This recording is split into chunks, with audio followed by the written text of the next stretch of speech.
Assalamu alaikum wa rahmatullah wa barakatuh. The Late Show live. This is a Late Show special that we are going to be running every so often. I'd like to welcome you all first of all. Just to give you all an insight, obviously Ramadan is finished. We are starting a new programming for the Late Show. This is a Late Show special. It's a new format. We got our co-hosts as usual with different guests. And this is the first of the year that we will be doing, and we endeavor to do more regular programming throughout the year, inshallah, on topical issues such as tonight's, in order to educate and raise awareness to our viewers from an Islamic perspective. So I want to quickly make a disclaimer, purely because of the nature of the program that we're going to have tonight and the discussion that's going to ensue. The disclaimer is that we have to make it very clear that all of the discussions taking place tonight are the views of the individuals present. We may agree or disagree, and like in most things in life, we're not going to agree with everything, but we will maintain a level of decorum based upon our brotherhood and Islamic principles. We will be talking about some very, very sensitive issues tonight, and like I said, you may agree or disagree with them. Some things you might even feel like they come across as being offensive. But in the spirit of free speech and expression, we'll be exercising that right. So let me make it very clear here that Newcastle Fast FM, we do not condone or promote any form of illegal activity at home or abroad, but we do reserve the right to discuss all issues openly and allow others to express themselves freely. And of course, as an Islamic organization, we would always try to ground our views from an Islamic, ethical and moral standpoint, as taught to us by our beloved Messenger sallallahu alaihi wasallam. So tonight's discussion is going to be about some of these issues that I'm going to mention, including police brutality, Black Lives Matter, the response from protesters, oppression in general, and how it affects all of us in light of the George Floyd murder. And it's a very important issue that we're going to discuss. Well, it's becoming more and more obvious to the public, and people are becoming more aware about all of these types of issues around racism, police brutality, oppression in general, because, we have technology, which makes it easier to track and report on these issues. So, the horrific video that has been circulated about a white officer kneeling on George Floyd's neck and him clearly in distress, saying he can't breathe until he took his last breath. And what made it look even worse for me personally was the look and even the smile on the officer's face when he was doing so very, very calmly, not listening to the distress signals, very, very clearly. The only way I can describe it is murder, right, in broad daylight. And it wasn't just one officer, it was multiple officers holding him down so he literally couldn't move, and others who were standing watching and being complicit in murder in broad daylight, basically. And this is not the first incident, as we know. This has been caught on camera, but there's others that have been caught on camera as well. Individuals like Eric Garner, he choked to death by a police officer in 2014. Similar sort of circumstance. I can't breathe. I can't breathe. These are the words that we are hearing. Michael Brown, a teenager shot in Ferguson. Philando Castile, a black motorist shot by an officer after revealing he had a gun. His girlfriend live streamed the aftermath and his death. Alton Sterling in 2016, selling CDs, shot to death. Tamir Rice, 12 years old, shot to death. Gary Hopkins Jr., 20 years ago. The list goes on, and it seems like nothing has changed. So this is what we're going to talk about in tonight's program, this issue of police brutality and the issues that have been raised from all of this. And honestly, these incidents, the horrific video that we saw of George Floyd, and we have to make, we have to make it clear and raise awareness around this very pertinent issue. And our condolences go out to their families of all of those who have been murdered. And we have to show our Islamic empathy when it comes to these types of topics and issues. So I'm going to bring on my co-host first of all, Brother Jamaal Richards. Assalamu alaikum. Bro, your mic is muted. Unmute your mic, bro. Forgive me. I was so in tune to your introduction, bro. Jazakallah khair. Really amazing introduction, and really brings to home, the fact that this is an ongoing situation. You mentioned 20 years, obviously extend back even further than that. And obviously we're going to have some really great input from the guest today. But at the same time, what I'm hoping for is that we can try to look at some ways that the public can get involved in ensuring that maybe these things do not happen again, because most of the time it happens, as you said, in broad daylight. Many people witness it, and obviously in terms of how and what people can do, it's something that we really do need to look at as well, because it's always about trying to find solutions as well as discussing the cases. We really do need to look at that as well. So Jazakallah khair. Today is going to be a beautiful show, which I hope we're going to have some really good input and maybe find some some suggestions at least for solutions, inshallah. Yeah, inshallah. I mean, of course, we're not going to be able to do justice to the topic in a 1-hour show, but we're going to try our best to at least cover as much of it as we can. Yeah. And let's introduce. I'm really excited because we've got some very, very good guests coming on for tonight's program. Let me introduce our two guests at the moment, which is Dr. Abdul Haqq Baker and Ustadh Alyas Karmani. They're the first two guests. We're hoping Sheikh Usamah is going to be joining us at some point to give his experiences as an African American Muslim who's seen this police brutality prior to Islam and after Islam. So we're going to hopefully get some discussion on him, inshallah, with him as well. But let's introduce Dr. Abdul Haqq Baker. I mean, Abdul Haqq, you've written quite extensively on these issues, and recently an article you wrote, The Need for Justice, and you spelled that K-N-E-E-D, when taking a knee is an abuse of justice. It's got a very clever image side by side of the police officer with his knee on George Floyd and Colin Kaepernick taking a knee in peaceful protest against police brutality. You talk in this article not just about police brutality, but also the value of Black lives in general, mentioning, you mentioned the recent killing of Ahmaud Arbery in February. He was for those who don't know, he was the man jogging down the street and killed by a father and son because he was jogging in their neighborhood. Another video was released of, after that actually, another video was released of a police trying to taser Arbery for being in his car alone in the park in 2017. So there is some prior history to that particular incident. But you compared the US experience with your own in the UK. So share some of those experiences in the article that you wrote, please, bro. Assalamu alaikum, first of all, my brothers. Jazakallah khair for having me back on. And yes, I think that this is a very sensitive issue for Black people in the West. And I want to begin by expressing something that is very rarely heard. And we have to ask ourselves, why are these killings taking place at this rate in America in particular? And I'm going to give an answer that is seldom heard. There is an inherent fear from white America that the Black community is continuing to find its ground and reconnect with a past that was interrupted by slavery. Because when you go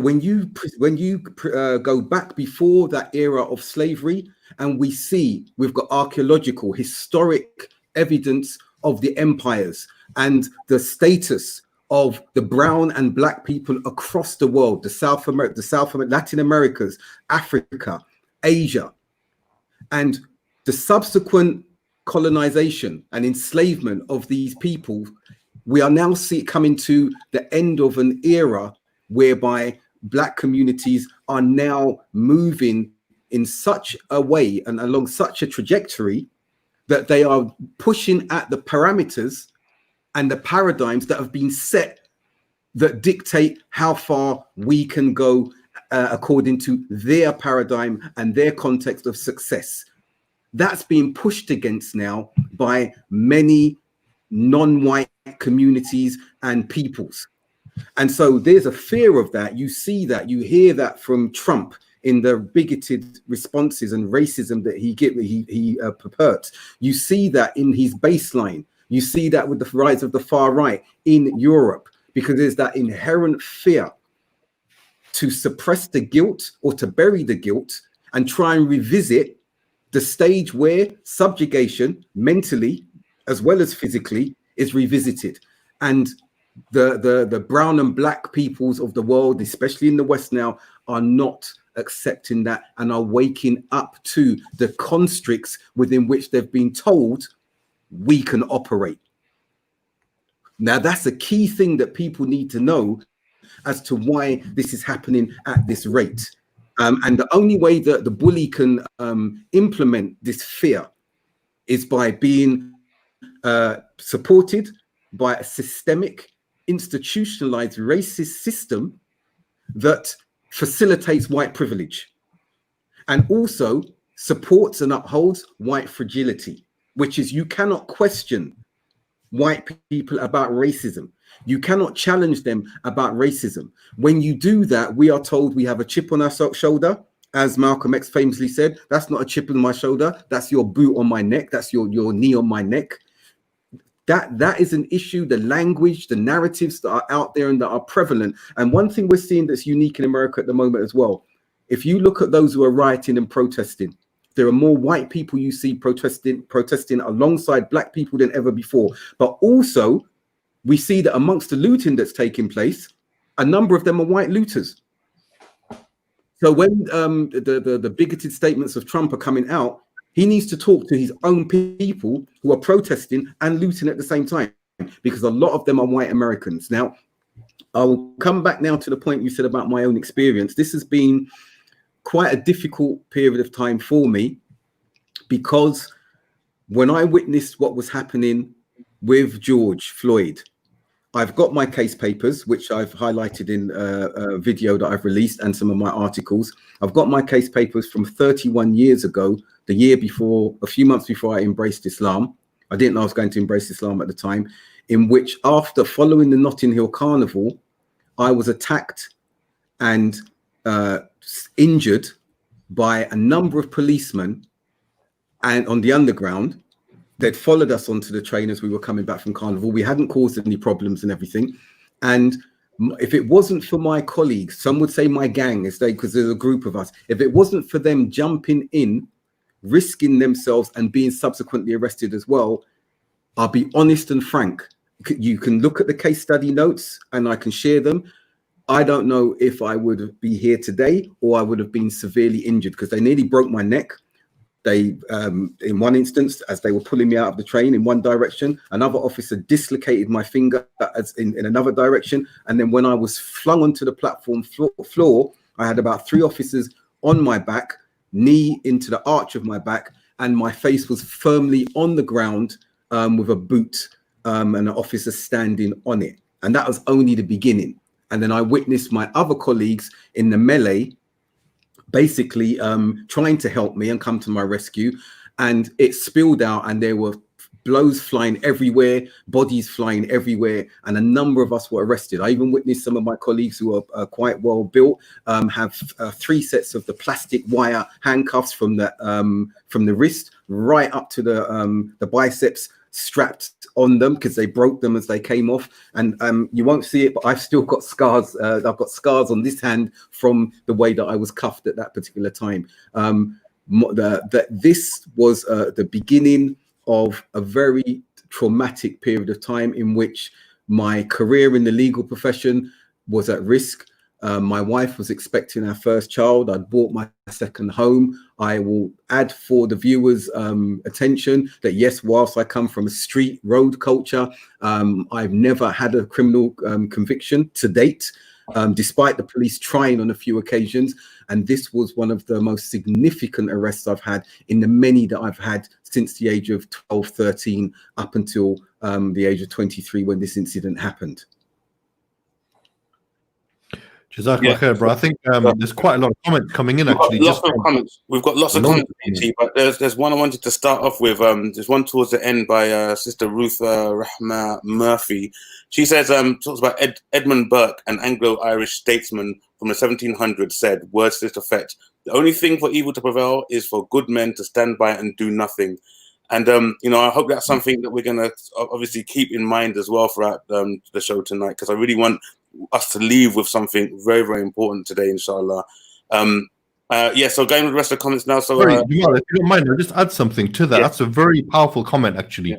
And this is one of the reasons why we're doing this show as well, because we don't want to be those people who are doing nothing. And it also, you know, we're going to discuss this as well, not only from the Black community perspective, but even from a Muslim perspective. For the last 20 years, we've seen, and you've all been involved in this, right, in some way, shape, or form. The last 20 years, we've seen systematic and systemic, you know, oppression of Muslim people around the globe, not even just in the UK in particular. And this, whenever we do these type of programs on racism, Islamophobia, etc., I always make a mention of that statement to all my white colleagues and non-Muslim colleagues. It's not enough just to sit by and do nothing anymore. You have to say something. You have to do something. You can't just stay silent. When racism was rampant, and I'm sure we're going to touch upon this as well, during the 80s, like overt racism was still rampant, right?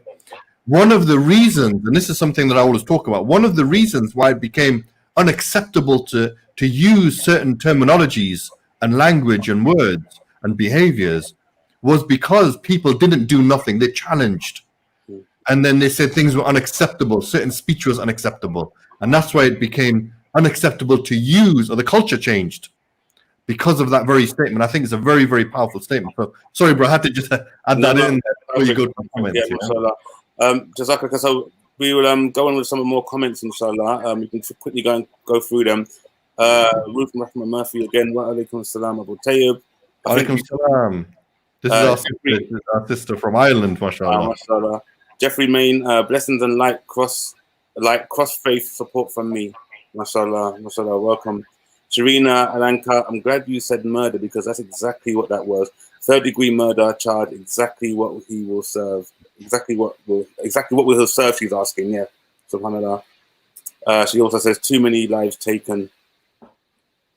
Jeffrey Main again, I believe that this transcends faith. Anyone of conscience must oppose this, and every occasion where transgressions have occurred and been largely normalized by those in position of power. Assalamu alaikum from Hassan Karakaya. Muslim BB John Jones said the choke used on George Floyd was worse than torture. SubhanAllah. President Trump and his racist slurs don't help. Absolutely. Khalid Rahman, glory to God, subhanallah. Ruth Rahman Murphy again, the prolonged pressure on his carotid artery caused a huge lack of oxygen in general to his body. It would likely have been this that brought on his initial distress. Absolutely. D-Man, Fred Hampton, Khalid Muhammad, Rodney King, the list goes on and on and on. The response would be to try to breathe more. This he could not do, as he was pinned down not only by his neck but also on his back. This would have been a slow and traumatic experience. Absolutely. Khalid Rahman, yes, Dr. Baker, the structure. Ruth Rahman again, he then became unconscious, and due to lack of oxygen, the ensuing cardiac arrest was inevitable. CPR was not performed. We don't know yet what kind of treatment he received in the ambulance. Yeah. Can I add something, if that's okay? Please.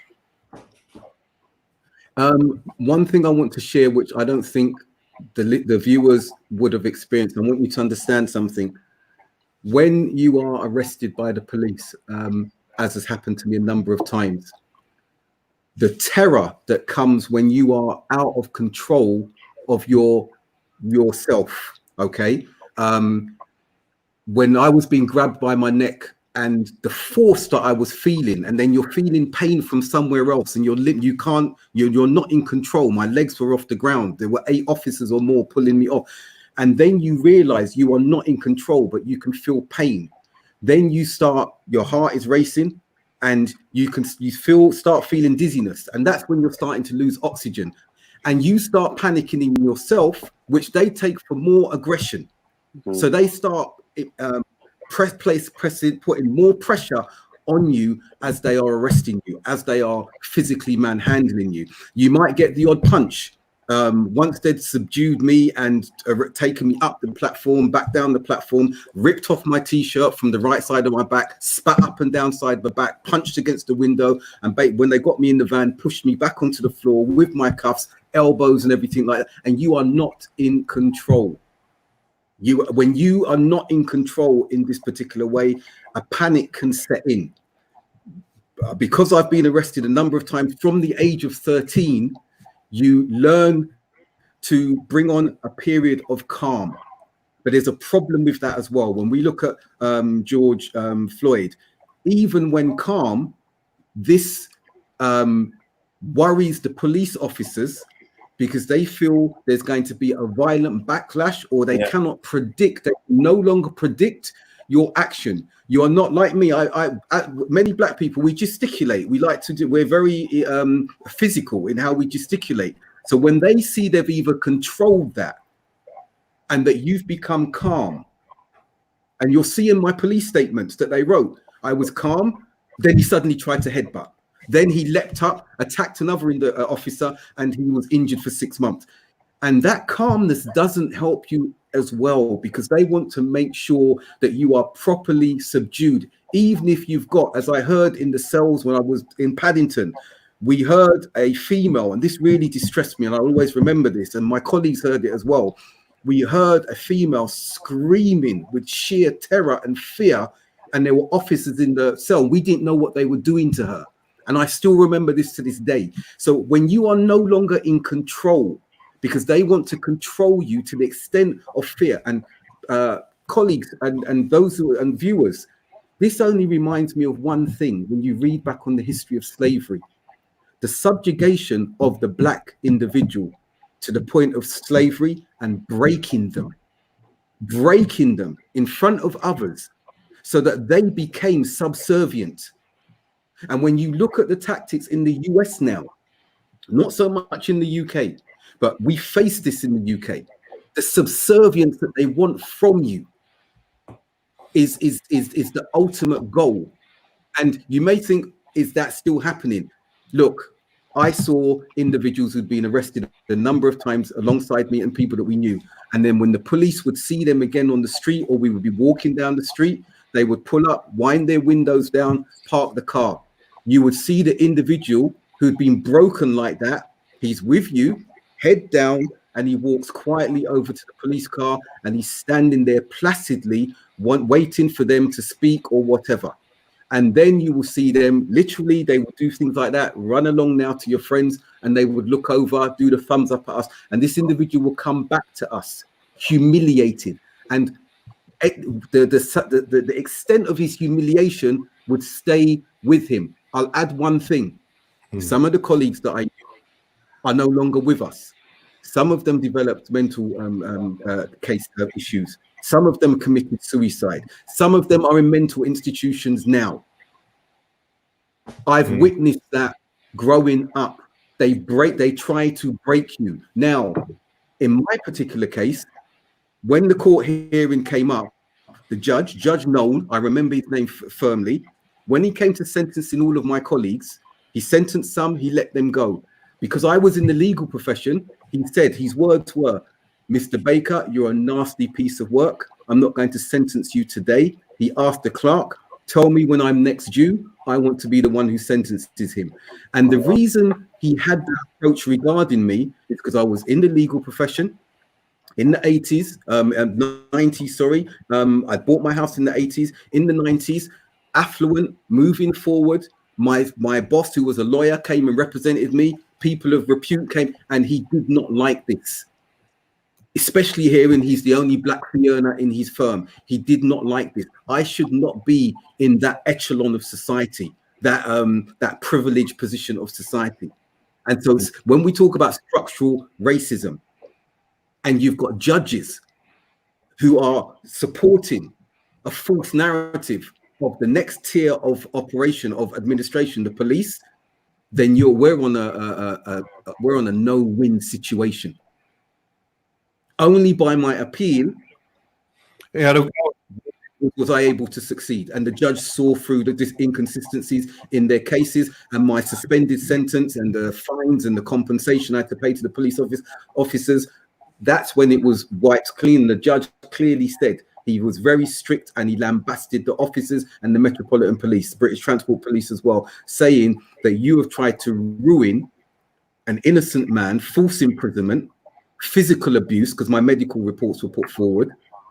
And he said that, he actually said, Mr. Baker, you are free to take whatever course of action you need to take after this. Never have I seen it as severe as I've seen it today in this 3 day appeal case. So I've brought this and shared it with you all now, so it can bring home that this happens in the UK. There have been deaths in UK prisons. It happens in the UK, albeit not to the degree that we're witnessing in the US. Yeah, it's interesting because you've got like you mentioned, it's a shame Sheikh Usamah is not with us yet, but I really wanted to compare the two experiences, the police brutality in America and also in the UK. And you've given quite an account, actually, in terms of your own experience of police brutality. And I think most people who are from what they call a minority ethnic background can relate to that somewhat, some of your experience. And I think a lot of people have gone through similar things.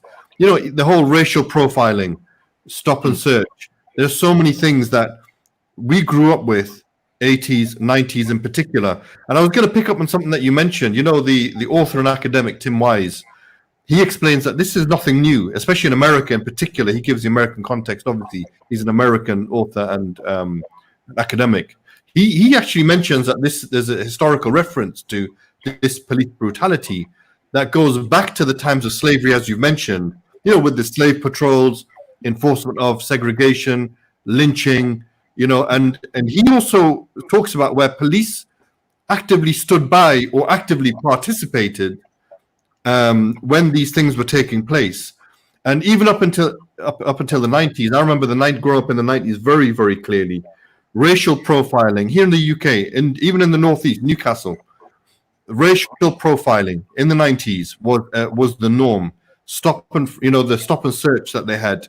And now we're seeing active murder, you know, on a regular basis. This is something has to change here. And we need to discuss this in a bit more detail about, you know, there are certain things that we can do and certain things we don't. And in your article, Abdul Haqq, you actually mentioned that picture that you put on there is very clever, because you've got the police officer with the guy's knee on his neck and he dies. And then you've got the sports star taking a knee, and the outrage of people who are saying, why is he taking a knee? Why is he disrespecting the flag? Why is he disrespecting the national anthem? Well, hold on a minute. You don't like the peaceful protest on one hand, and then you don't want violence on the other hand. Make your mind up what you want here, because there seems to be a very clear double standard going on. So maybe, you know, Alyas, Abdul Haqq, maybe you want to talk a little bit about that, because this double standard, you can't have your cake and eat it, as it were, right? You've got to allow people to have peaceful protests and support them, and not be, you know, and not be an obstruction or try and be a hindrance to that. Otherwise, you're gonna leave no other options in some regards, right? For certain members of society. And so I think it's important that we discuss that as well, because your article was very profound. I quite liked a lot of the points on there, which talked about this. And then we'll talk about your other article in a moment. But that one in particular was quite interesting, talking about the value of Black lives, not just from police brutality, but in general. And I think that's an important point that we need to discuss.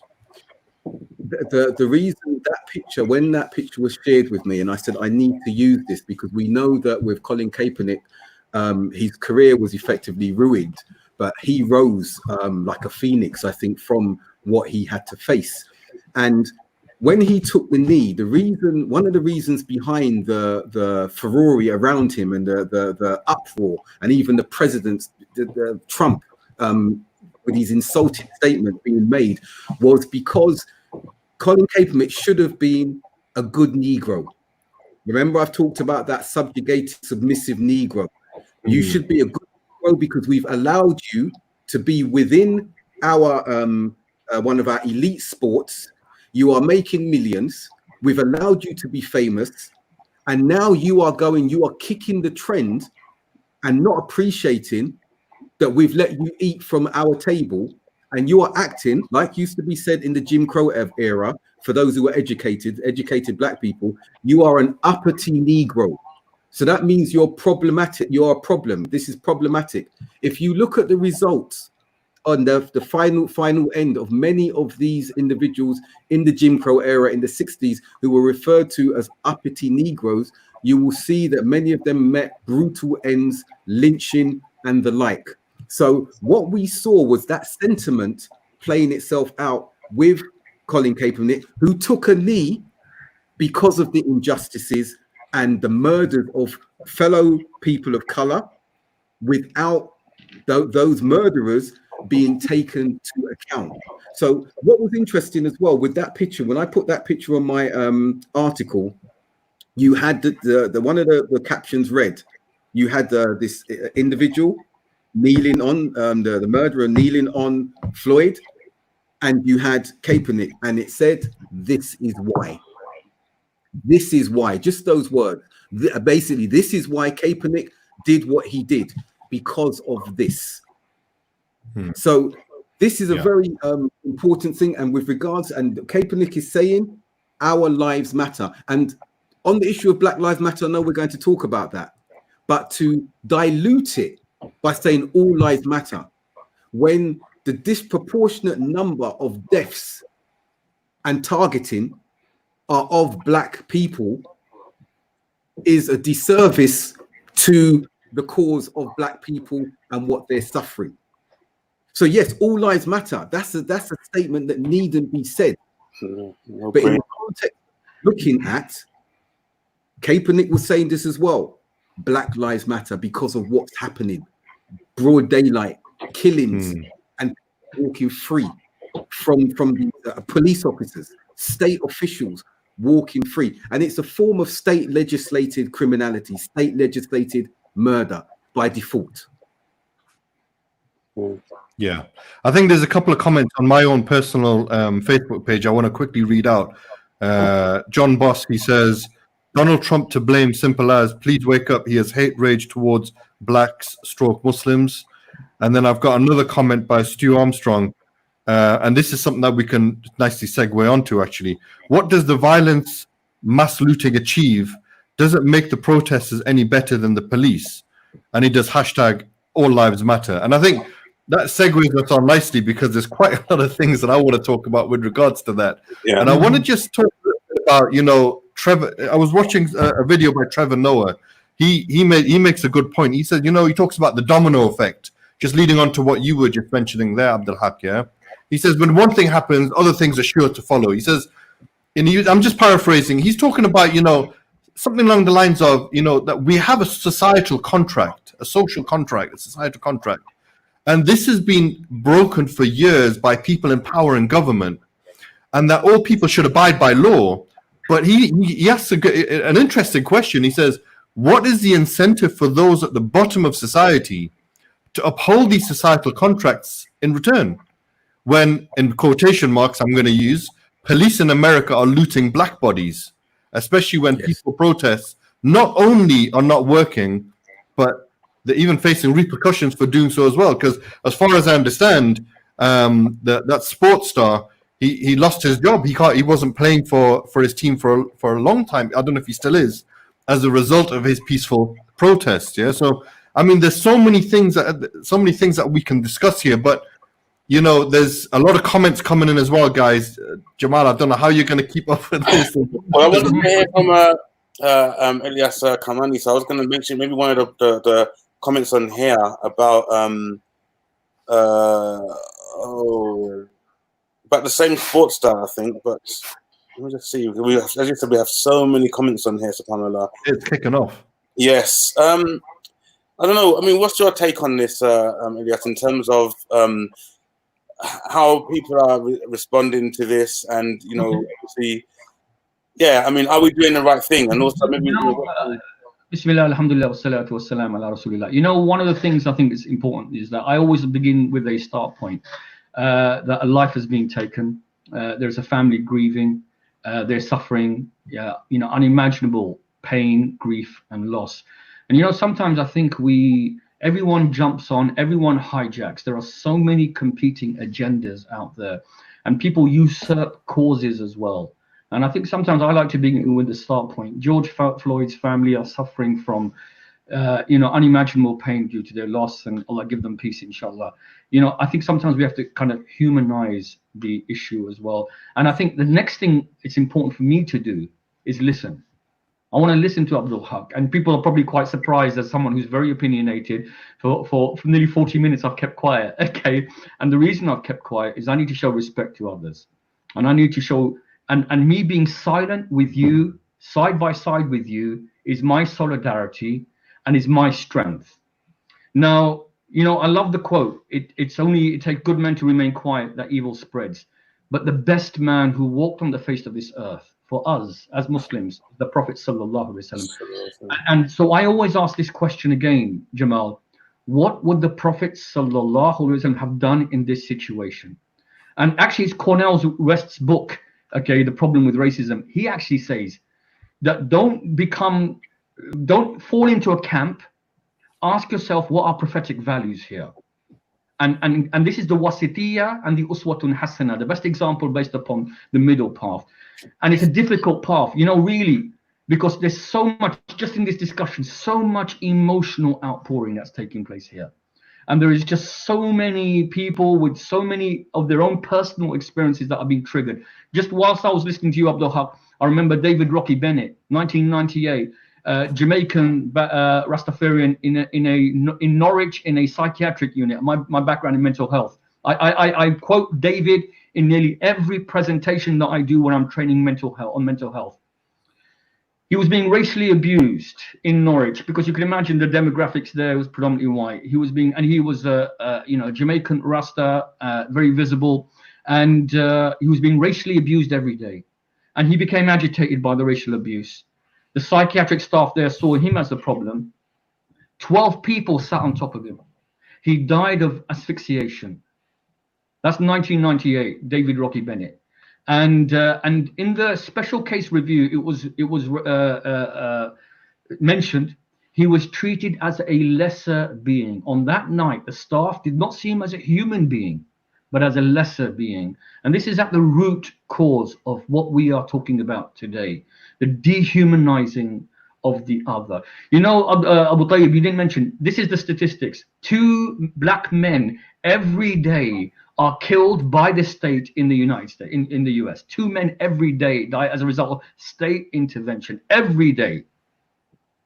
And that's why I'm not gonna dilute Black Lives Matter by saying so-and-so's lives matter, because that's actually insulting people's intelligence. They know everyone's lives matter, but we need to maintain an essentialist focus on this issue, which is an issue that's gone on for 300 years. It's not Trump, by the way. Come on, people, get onto a bit of a red herring. This has predated Trump. The Native American Indians of that land were decimated. The Aboriginals in Australia were decimated. And we Muslims haven't got a brilliant history as well, by the way, of decimating civilizations and causing global oppression. It's not something new. And so when I talk about prophetic values, I ask myself, what would the Prophet ﷺ have done in the face of indignity and oppression and things? And we have the precedent in the seerah.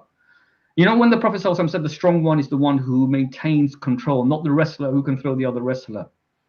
This is a very, very powerful hadith around emotional control. And it builds on the point. When we engage in peaceful protest, it's not good enough. When we engage in violence, it's not acceptable. Because basically, you know why? It's because white men and their civilizing agenda, their white man's burden and civilizing the other, they really want to be the ones who dictate how we should respond.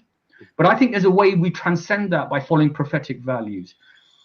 I had the privilege after Ferguson of doing a talk with Malak Shabazz, who's the youngest daughter of Malik al-Shabazz. Yeah, I did a talk with her, and she was talking about this. And there was a young brother who naturally wanted to impress her. He got up and started really rousing the crowd. By any means necessary, by any means necessary, we got to go out and fight the police, fight the police. She lost it with him. How dare you use my father's word, she said. She said, my father, okay, was not a violent man. And she says, we don't tell our youth to go out and incite because they're not going to come home. So she put it into a context. And then she told this amazing story about her father. And it's in the biography and it's in the film as well. There was an Arab man in Brooklyn who was detained by the police. He was beaten up by the police and he was taken to the police precinct. And he was in prison there. And so the Muslims and the community heard about this. Malcolm Shabazz then turned up to the police station, I think with 3,000 people. And he told every single one of them, we will stand here and will not do anything, but we will show our strength. Now you can imagine they could have torn that place to pieces, but real strength is to stand there resolute with emotional control. And this is the verse in the Quran, La tastawil hasanat wa sayyiat idfa billati hiya ahsan. Good deed and the evil deed are not equivalent. Repel them with al-ihsan. And I want you to imagine this state, that then Malcolm X and others walked into the police station. They said, hand him back. He was handed back, and then the crowd dispersed. Now the point is this, people need to, I know it's difficult, prophetic values are difficult to exemplify, but real strength is that, to be present there, to face them in the eye. I am not weak. I am not someone who is capitulating. Don't take my stoicism and my reserve as a weakness and as cowardice. It's not. It transcends you needed your uniform, you needed your battalion behind you. And what we have behind us is moral power, really. Our ethics, our values, and our morality. So I felt that was a very beautiful story that she gave about real strength. And you know what I said, following the prophetic way. You know, Malik al-Shabazz rahimahullah really exemplified those prophetic kind of values. And it's the same. The Prophet ﷺ received daily indignation and oppression, victimization, vilification, and his companions were murdered and tortured. You know, so he showed so much resolve and showed strength where strength needed. We're not pacifists. Let's be absolutely clear. We are not pacifists. But our anger has to be nurtured and channeled. Okay, this rage has to be for the sake of Allah subhanahu wa ta'ala, ultimately. And I just want to say this side point, you know, what we find with events like this is the hijacking of these events. Whether it's the leftists or the rightists or the whatever, you know, different interest groups inevitably hijack issues. And that's why it's important. No, listen, show humility, show respect to those who are really the ones who are the direct victims of this.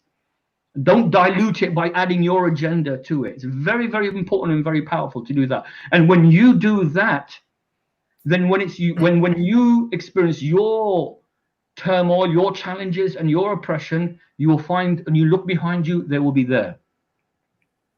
And this is part of divide and conquer, by the way. This is exactly part of the divide and conquer, of how they fractionalize and totally disintegrate movements by creating these infightings. And we've seen it many, many times before. And I just want to make this other real important point here as well. You know, I see a lot, when these events take place, I see a lot of what I call wannabe Malcolms. Okay, and what I mean by a wannabe Malcolm is that this is not send a tweet out or send out a WhatsApp or show some moral outrage. Malcolm X's life is a life devoted to social justice, to change. He was an activist 24/7. I want to, you know, and I know the brothers here in this room. Okay, I know all three of you, and you have decades of service. Alhamdulillah, Allah Ta'ala reward that on your scales. Yeah, you're not wannabes that have just turned up and you're just kind of, you know, you have, you know, decades of personal life experience, of advocacy, and of activism. And so, you know, if you're serious about causes like this, don't be a 5-minute Malcolm. Don't be a wannabe Malcolm. Immerse your life in a life of true struggle, not to demonstrate to others, but it's because it, you know, but truly under the radar, just getting on with stuff, which is about sorting out the oppression in your own streets, the oppression in your own families, the oppression in your own communities, the injustices that you turn a blind. You know, I always say this when I do a lot of talks around in particular women's rights. You know, when a Muslim female is violated in Israel, it sends out 1 million text messages. But then when she's violated next door, beaten black and blue, we turn a blind eye. Where's the, you know, morally they're equivalent, I'm afraid. You know, yet we have this selective victim and this thing. And it's because we allow agendas to get hijacked by others. And I think at times like this, you do find there's what I call a leadership vacuum sometimes that does occur, and that's filled with very reactionary ideas. This is part of the hijacking process, okay, that takes place, so that, you know, the cause is actually marginalized. They're seen as just a rabble. They're just seen as people who are just obviously intent on causing, rather than the real core issue, which is injustice. And later on, I want to talk about really what I call, you know, supremacist ideology, which underpins all of these particular kind of movements on a global level. There is a history to this. I'm going to quickly read a couple of comments on this issue. Stu Armstrong also says, very well said. I think a lot of the violence amongst the protest is people with a political agenda. And, you know, there's some, Sister Ruth also mentions here on the comments here, looting, burning buildings, vehicles bashed in, no, capital letters. This not only makes it worse, but completely takes away from the peaceful protest. And I just want to make a comment here, because everybody's seen the videos. We're seeing videos. On one hand, I'm seeing videos of people, you know, destroying property, going into shops, stealing, and so on and so forth. And on the other hand, I'm seeing videos of people hooded, and, you know, nothing's going on. They're just breaking windows, right? And there's a group of people following them and saying, what are you doing that for? Are you police? What, who are you? What are you doing? It's almost like there are certain individuals who are trying to incite a race war or civil war within that. And this is a group of white men in hoods, right? Going around damaging property. I saw another video of just some guys recording themselves saying, you know, somebody's just dumped a whole bunch of bricks in the middle of the street for no reason, just to make it look like there's destruction going on. And he said, there's no destruction going on here. Somebody's just dropped a whole bunch of bricks, right, to make it look like there's been damage to property and stuff. So, you know, there's two things going on here, and I think it's important to touch upon this. So I'm going to ask Abdul Haqq, bro, tell us a little bit about, you know, the question that Stu asked. Why are people looting, and, you know, what's going on with the whole protests, peaceful protests, looting, the burning of buildings, damaging property?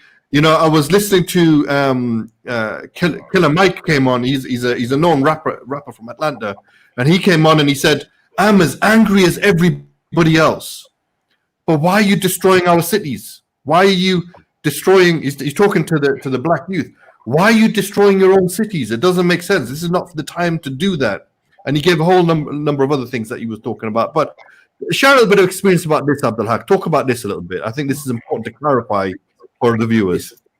I think it's a good question, that point that the sisters made, and I don't think any one of us here, many wouldn't justify looting and violence. And I think even if you spoke to some of those who were involved in the looting and violence, that they wouldn't justify that at all. I'm glad you mentioned that point, the footage that's going around. There are agitators that are there. I know people who are on the ground and have been sending me personal pictures, very peaceful protests, Muslims, non-Muslims, white, black, and I've posted and shared some of those. But there are clearly some agitators. Also, you've got to understand that there are youthful elements and other individuals who are adventure seekers, they're voyagers, and they want to play up. And they've always sought an opportunity like this for anarchy. That's clear. That's always going to be there in an element. I remember the 1981 riots, the early 80 riots, and we were coming up from Tooting. I used to live in Tooting. And as we were coming up, I would have been 15 at the time. I remember that one of the shops in Tooting, Broadway, where we started from, called Baron. He used to sell really good classic clothes and everything like that. And no one used to ever touch the shop. But then we were going past it, and one individual, because he felt I can't afford that clothing, he smashed. I remember him smashing and going in, and not many people went in. That those who were with us were looking aghast at why would you do this in our own community? And we continued to move up towards Brixton, and we got as far as Clapham South because the police had cordoned off that area on that particular occasion. The mentality of looting is one of cannibalism of your own community. And that's a learned behavior as well. As you've mentioned, that when you are being, your body, your mentality is being looted, you feel that in inventing that anger and that frustration, if you cannot get hold of who you see as the perceived enemy, being the police, Babylon, as they say in the UK, if you cannot get hold of those individuals to vent your anger, then you're going to look elsewhere to vent it. I saw on occasions in rioting, there'd be white people walking beside us, and one of them happened to be my friends on one occasion. And I saw individuals turn on him for being white. And when they saw us, a whole black group of us, come to his rescue, they were shocked. And we were shocked at them. But they were looking for a target. And in that instance, in that particular year, in the 90s or late 80s, at one of the carnivals, it was white people. But we had to show them, no. This is not the issue. This is not a white-black thing. And this is one of our closest, if not my best friend. And they saw us ready to defend him in the same way we were ready to defend each other. So the looting aspect is something that is unjustifiable. However, and I'm not going to make any excuse for it whatsoever, but I want to give an example. Alyas brought the example from Malcolm X. And we had an experience which I've written about in one of the articles when I was chairman of Brixton Mosque, and the community was very, very unified. And we had the police storm the mosque to arrest an Algerian individual who had run into the mosque. And I remember I said, we're stopping the prayer. It was the last prayer of the evening, so we could delay it. And the congregation was there.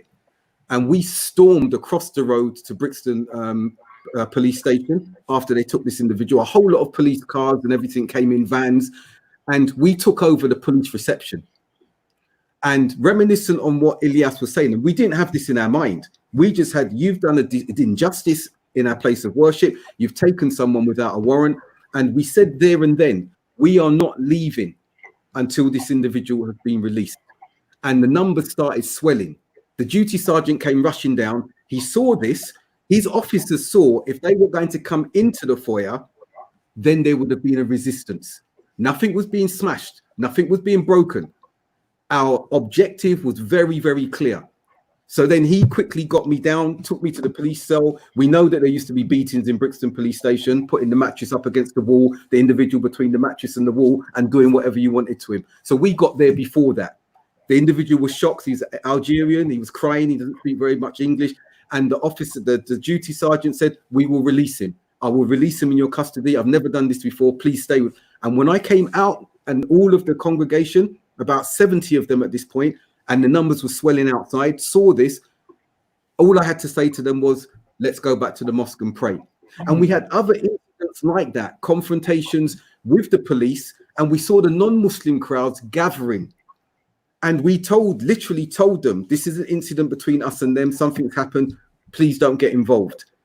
And there was no thought of looting, smashing anything. It was, we are dealing with you, and the issue that we have with you is very, very clear. That's what should be happening in any protest. They should be peaceful. There should be no looting. There should be no wanton destruction.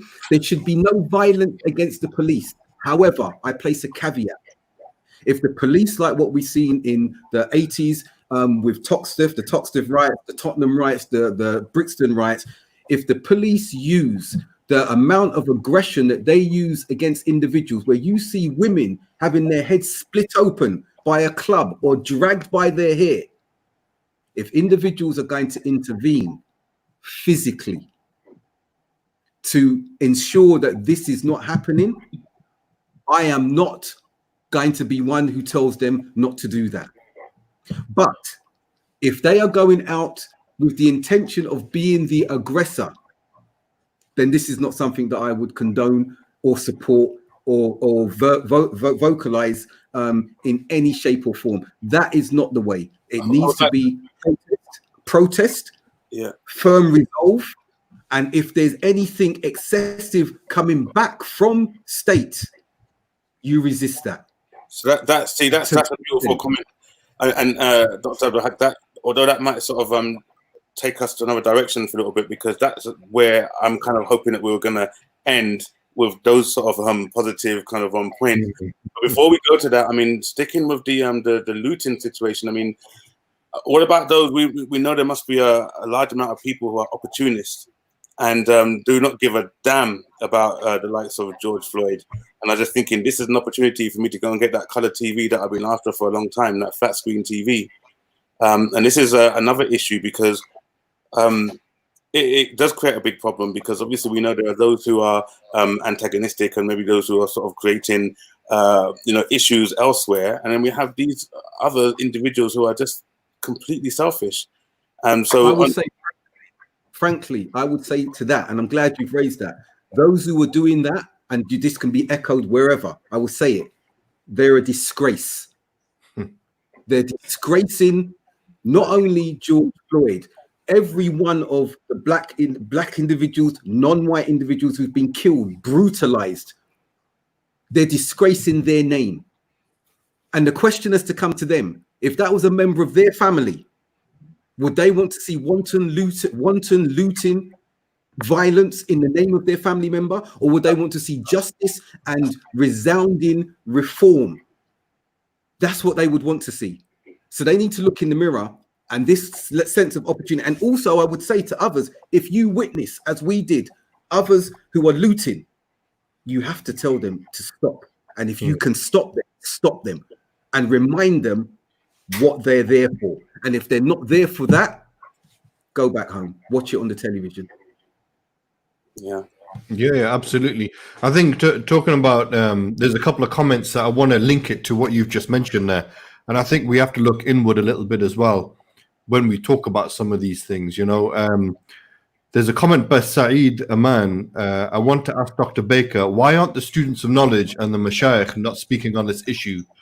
There's another comment. I thought, another comment. I thought Sheikh Usamah was on the poster. Yeah, unfortunately, we give him the invitation. We're waiting for him to join us. Hopefully, he'll join us before the end of the show. Then Imam Walid, he also mentions, unfortunately, some Muslims have the same racist mentality. May Allah guide them. And I think this is something that we should touch upon before the end of the show. I think it is important to address these 2 points. Why the students of knowledge and mashayikh not speaking on this issue? And some Muslims who have this similar mentality.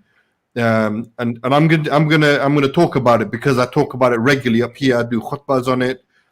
Whenever I can get an opportunity to speak about it, the anti-blackness and the colorism within our communities. This is something that is, like you mentioned, I'm going to use the same word. It's a disgrace. It is shocking.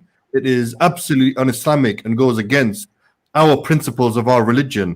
But because of the level of ignorance, whether it's culturally or otherwise, you do have people in our communities who have those viewpoints, and we have to, and I say this quite openly, if it's from our community, the Asian community, we have to address this. People from within the community have to address it for it to be taken seriously as well. So it's not just a case of the black brothers and sisters talking about it, but also those from within our community have to be at the forefront, challenging some of these things that are taking place right under our noses.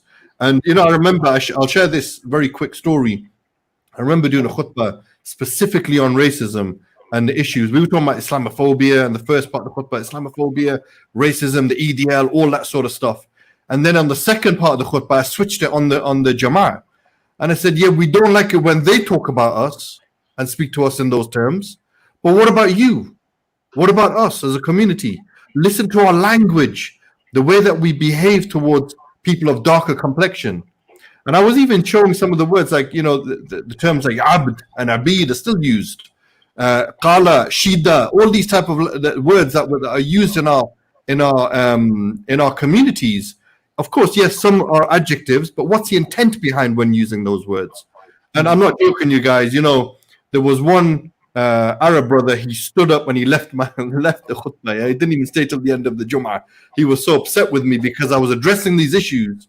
And this is the point. We need to be addressing these issues because, and of course, it's not just anti-blackness. There's so much forms of racism that is going on. But the point I'm making is these issues are an Islamic issue. Because why? Because we have been ordered from the Quran and from the prophetic tradition to enjoin the good and forbid the evil, to stand up for justice, to stand against oppression in all of its forms, And so this is why when we talk about it, and I don't understand why when it comes to these type of issues of Black Lives Matter or whatever lives matter it may be, why aren't we talking about these issues? Why are the people who have influence in our communities talking about these issues? So, Brother Alyas, Abdul Haqq, feel free to comment on these points. Yeah. Just on this issue of have the ulama spoken, I think there are two elements to this. One, yes, I was just reading today an article by Sheikh Faisal Jassim from Kuwait, giving guidance specifically in relation to the murder of George Floyd. And this is the interesting thing. People do speak about it, but unfortunately, it's not what we want to hear. You know, sometimes people have a very, very selective process that unless it fits their narrative and it fits their agenda and it fits their kind of way that they want to conceptualize, that they don't tune into it. And what he's asking is exactly what he was saying in this, is that we have very, very strong principles in terms of how to deal with oppression, how to seek the help of Allah subhanahu wa ta'ala, you know, how to maintain social contract, all of these things. And I'm afraid that's not stuff that people want to hear. And then unfortunately, we have another group of scholars who then will touch on Black Lives Matter and George Floyd, but then will use that as a springboard onto their own agenda, whether it's Islamophobia or whether it's a particular cause. And again, that's very disingenuous, because what it does is it fractures the overall global struggle against injustice and oppression, and in particular the root cause of supremacism, which underlies all of it. So that's another group of people do it. And then the third group of people are so apolitical and so disconnected from reality that they don't even have that conversation. And when the religious community and the religious leaders don't talk about this, it creates a vacuum. And that vacuum is then filled with reactionary ideas rather than with guidance. So that's I think part of the problem. There's also an overall discourse here. It's called the discourse of internalized oppression that I want to talk about. And internalized oppression is a sociological, psychological model, which basically says that when you have been oppressed for so long, if you don't have that leadership, and if you become dispossessed of your value system, and we call it racial trauma and social death, then what happens is that you use the same tactics of the oppressor against your own communities. And that's what we found where, you know, with every ghetto in the world, it's people consuming themselves. I remember the quote that the elite are creamed off. They're the athletes, the sports players, the intelligentsia, and it leaves everyone else who kill themselves. Okay, and they don't, and that's the real reality of internalizing that oppression. And it was started deliberately as a strategy with slavery in America, that they actually found out that when a slave would run away and would come back and would be lynched or would be tortured, it would consolidate everybody. So what they did instead was that they realized, no, what we'll do instead is that we'll put some in the house and some in the field, and we'll give some positions over the others, and we will get them to oppress themselves and thereby fracture their solidarity. And that's really at the heart of what I call internalized oppression. And we see it with our own Hizbiyah in our Muslim community, I'm afraid.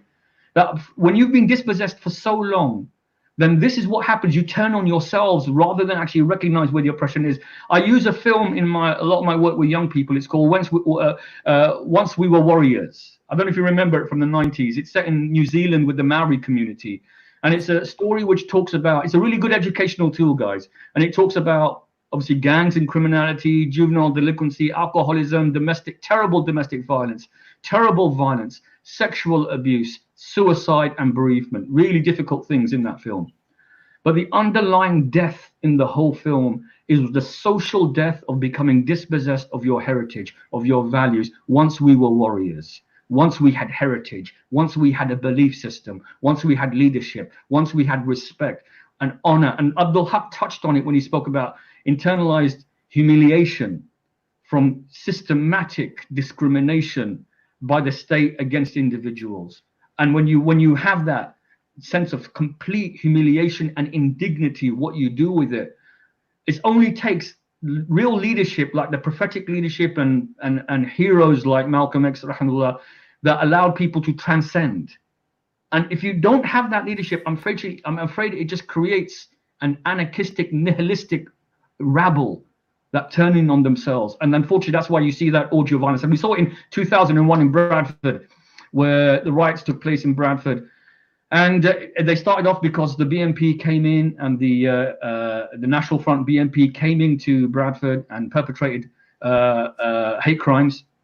And unfortunately, young people, without leadership, without direction, because of that vacuum, just engaged in a 3-day orgy of violence, which destroyed our communities. And you know what? You know how many years I was there Saturday night pulling people away from the riot. I had my halakah in the masjid. We came out, we saw the smoke, we're pulling people away. Kids got the most excessive sentences that have ever been given out. They actually threw the complete book at them. And that community took 10 years to recover socioeconomically.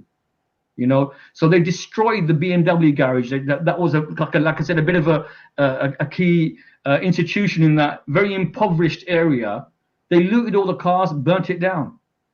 And what message does that say for people coming from that? And that was the same year also as 9/11, 2001. So it was a double whammy. And then I don't know, Abdul Haqq, if you remember 2011, Brixton High Street on fire again. Okay, and when they took away the funding from street. And I did I did an interview for London Tonight that year, and they said, "Oh, Mr. Karmani, are you saying if we don't fund youth services that the youth will riot?" I say, yes. What I'm saying is that if you don't invest in young people and you take away things which are precious to them, where individuals are giving them a sense of values, then what do you think is going to happen? And this is really what we call internalizing oppression, and people have to be aware of racial trauma, internalized oppression. And how this has gone on an epigenetic level through 300 years of oppression in America. It's very important to actually recognize this and show solidarity to this. And leaders have to stand up and be afraid. And that's why I think that whole model around prophetic leadership. Abdul Haqq, I'll leave it to you. Yeah. I think on that point of leadership and going back to that, why are the students of knowledge not speaking? You've covered it. And I saw that same speech from Sheikh Faisal. I know the individual, one of our dear brothers who asked that question, and it fell short. And this is a problem. You've got to ask about the impetus of the question and the context of the question. And the context was very general, and it's generic to a different society. And it's not touching upon the issues and the challenges that we are facing there and now. And the problem is that there's a vacuum, because some of the students of knowledge are speaking individually and some have remained silent. And this has happened over and over again. And especially from the African American, the African Caribbean community. And you have to ask, why does that happen? Because when you've got cultural issues of Kashmir and Palestine, and you see the South Asian communities galvanized, you see the Arab communities galvanized. If it's an issue of Africa, the African communities, Nigeria, Ghana, they're galvanized. But those of us who are Black Brits, those of us who are African Americans, it's as though we've had a cultural gutting from ourselves, and that you'll hear many saying, no, we are Muslims. Okay, but what does that mean? We are Muslims. Does that mean that we are Muslims and we take on an Arabized culture, which unfortunately a number of us did initially, and so we speak to causes of the Middle East and things that are important in that particular area? Because that's incorrect. That's not what Islam came for. Okay, so that's the problem. And these past few days, I've been sending messages to colleagues, to students of knowledge who I look up to, who I respect, and I've asked them, why the silence? Why the silence? If this was a Black Muslim, would you speak? And if it was a Black Muslim, then shame on you. That's a problem, because we are an ummah of justice. We are an ummah of balance, of wasat.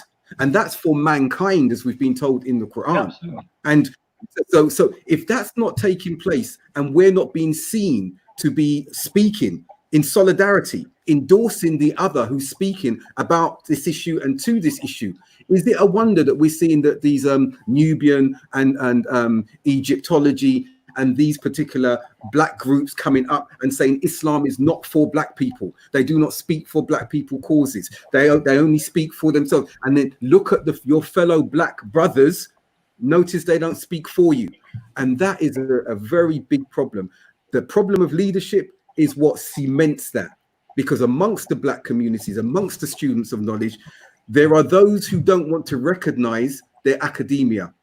They're going away and their years of studying the religion, studying academically and otherwise, and they don't want to support that. Now, in the 90s, what we saw with the Brixton community was a model of support. There was unity. I was the chairman presiding over that for 15 years, and I witnessed that. There was unity. There was support. And that's why we were able to grow and progress at the rate we were. But then when you have other individuals not wanting to endorse that, you may see it amongst cults, but cults always have a charismatic leader. The Nation of Islam was one of them. We have one in the UK where you've got a charismatic leader who feeds what he wants to his crowd or to his followers, and is not in essence one who represents anything else other than their own interests. And that's not what we're looking at. So there's a crisis of leadership amongst the Muslims. That's the one thing. Also, speaking now outside of the black diaspora, if you like, where is the support from the other communities, the other cultural communities? Where is the same degree of support that they give within their own communities? That is lacking. You've got the few individuals, rare individuals like yourselves, Alyas, like Abu Tayeb, like a few others. And I include our white colleagues as well, because we cannot exclude them. You get a few who are involved in every cause, irrespective of culture.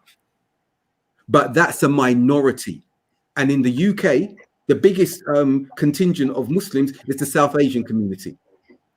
So where is that support? And there's not a request for hand-me-downs or financial support, but where's that recognition and acknowledgement of leaders from other cultures? And I know a good contingent of South Asians living abroad, and they are wonderful individuals who do not have those blinkers on.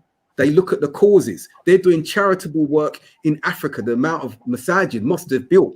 Now they're looking in the West Indies. They're seeking them out to be actively involved. And they want to support leadership in that way. So I'm not saying this is all the South Asian community, but there's a crisis. Can I just come in on that point? Can I just come in on that point? And I said we were not going to pull our punches tonight. Okay. And it's really good that we have Islam in the West Indies, Islam in Africa. But Islam in Africa was in Africa before it was in South Asia. Yeah. Right. Islam, Africa's Islamic heritage predates South Asia. Okay, it's within the first 50 years. Yeah, King Usamah said, come on, we know about the great. I even when I talk about this subject, the whole of Andalus was inspired by black African Muslims who brought who are the four founders of the Enlightenment movement. Now that challenges all these notions of white supremacism that somehow Europe developed this Renaissance and had this Enlightenment. Yeah, no, it was the Moors, it was black African Muslims who were at the forefront of that. Okay, and that challenges notions. So the nuance I'm going to say is this: it's called civilizing the other. Still, it's really a white colonial model that they're using. And I have to be obvious. I know people are going to really hate me for this. Yeah, okay. When I see we're going into Africa, it's the Bob Geldof thing. That Bob Geldof, that he thought he was coming as a savior for black people. Black people don't need saving. They had heritage, they had civilization, they had intelligentsia, they had libraries, they have a tremendous. They don't need saving. They need solidarity.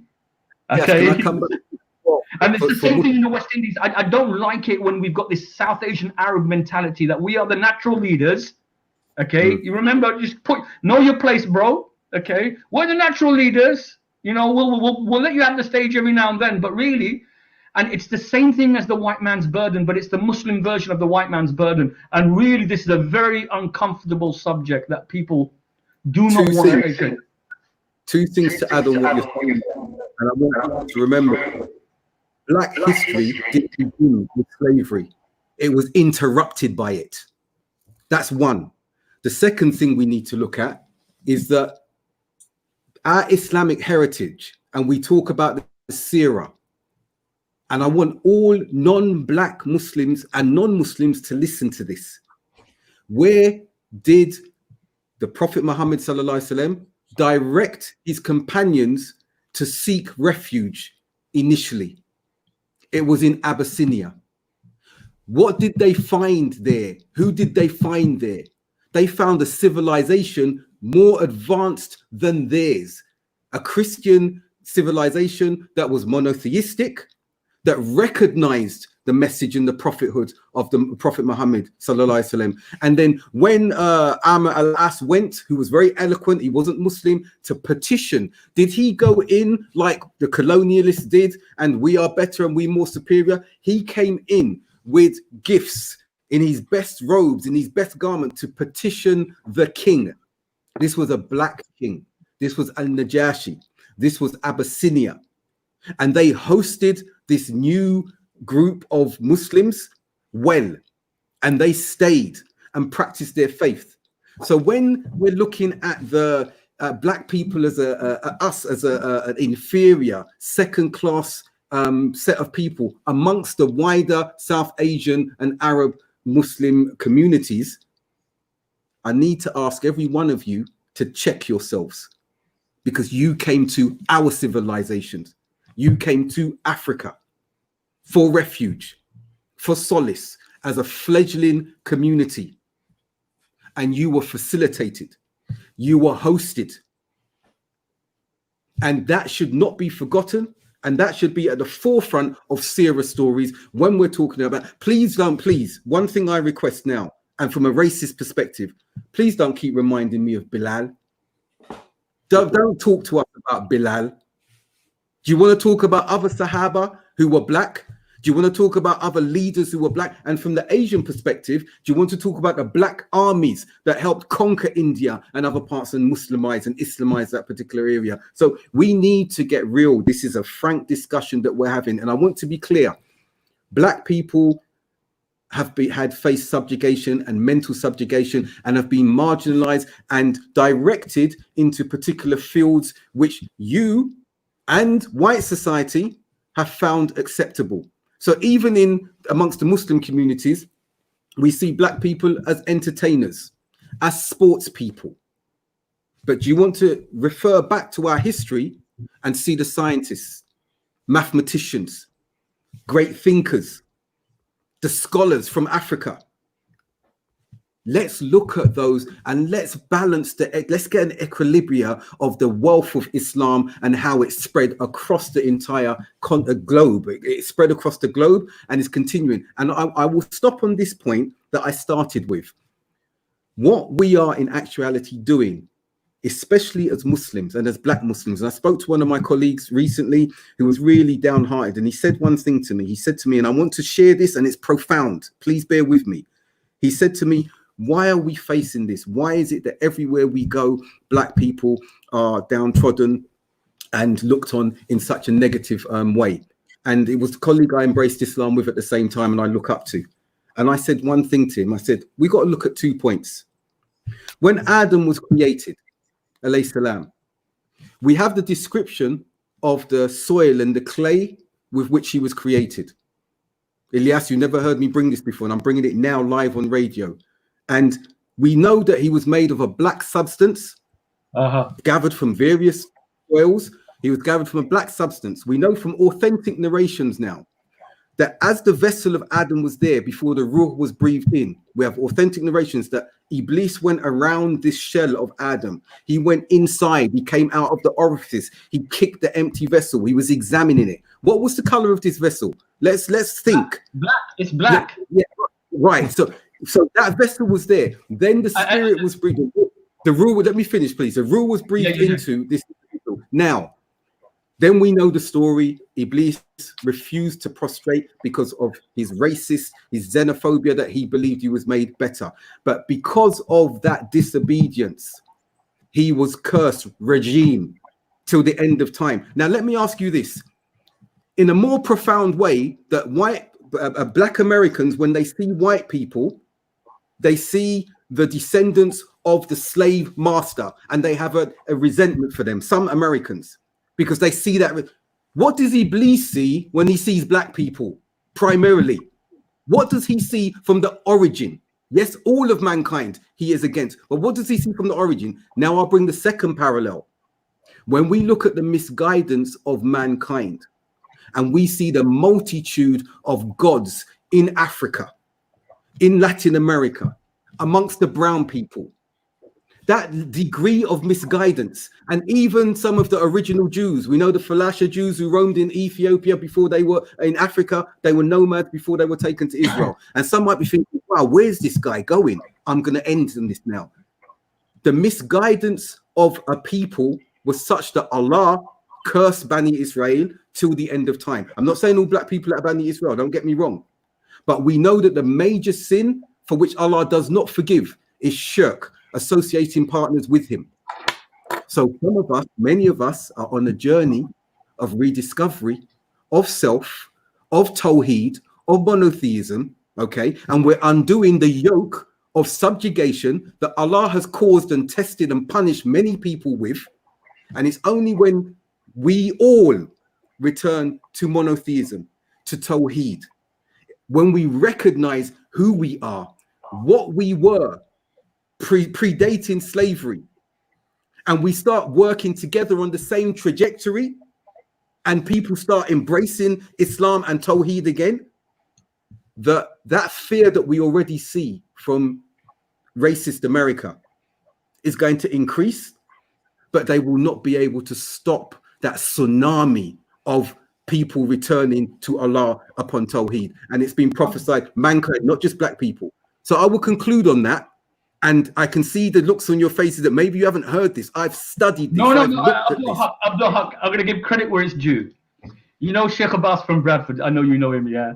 Okay, me and him had this conversation over 20 years ago. And so Abbas goes to me, do you know what Adam means? I said, tell me, bro. It means black. I said, yeah, okay. And you're right, he's collected from all the soils of this world, and his hue was black. Adam, it's black in Arabic, actually. And and that is it. That is the heart of what you're saying. You know, we're talking about solutions now. How can we create a global solution? You've got to realize the root cause. And the root cause is supremacism. That's Iblis thought him superior to Adam. And that was that's the core of the hate. And then he spread this hateful, and we see it in so many levels, as we said, subtly, overtly, covertly, okay, that I am better than you. That's what Satan says. I am better than you. And you know what? I want everyone, if you really believe in this agenda of social justice and equality and the dignity of all, وَلَقَدْ كَرَمْنَا بَنِي آدَمَ, to treat all of the children of Adam with dignity, then eradicate your own supremacism. Because you've got a bit of that ego or traces of that. And I know my culture, I grew up in it. Abdul Tayeb, we brought up in a culture where it's drilled into us about, oh, we're better than other people because of a caste or a clan or this or that. Eradicate your own supremacist notions and eradicate them in the circles of the influence that you have. That is really the start point. And then, as I always say, the first crime in the heavens is the crime of racial superiority. So Trump is just manifesting the same crime. The Nazis, whole thought. And then the first crime in the earth was Cain killing his brother Abel over Hasad as well.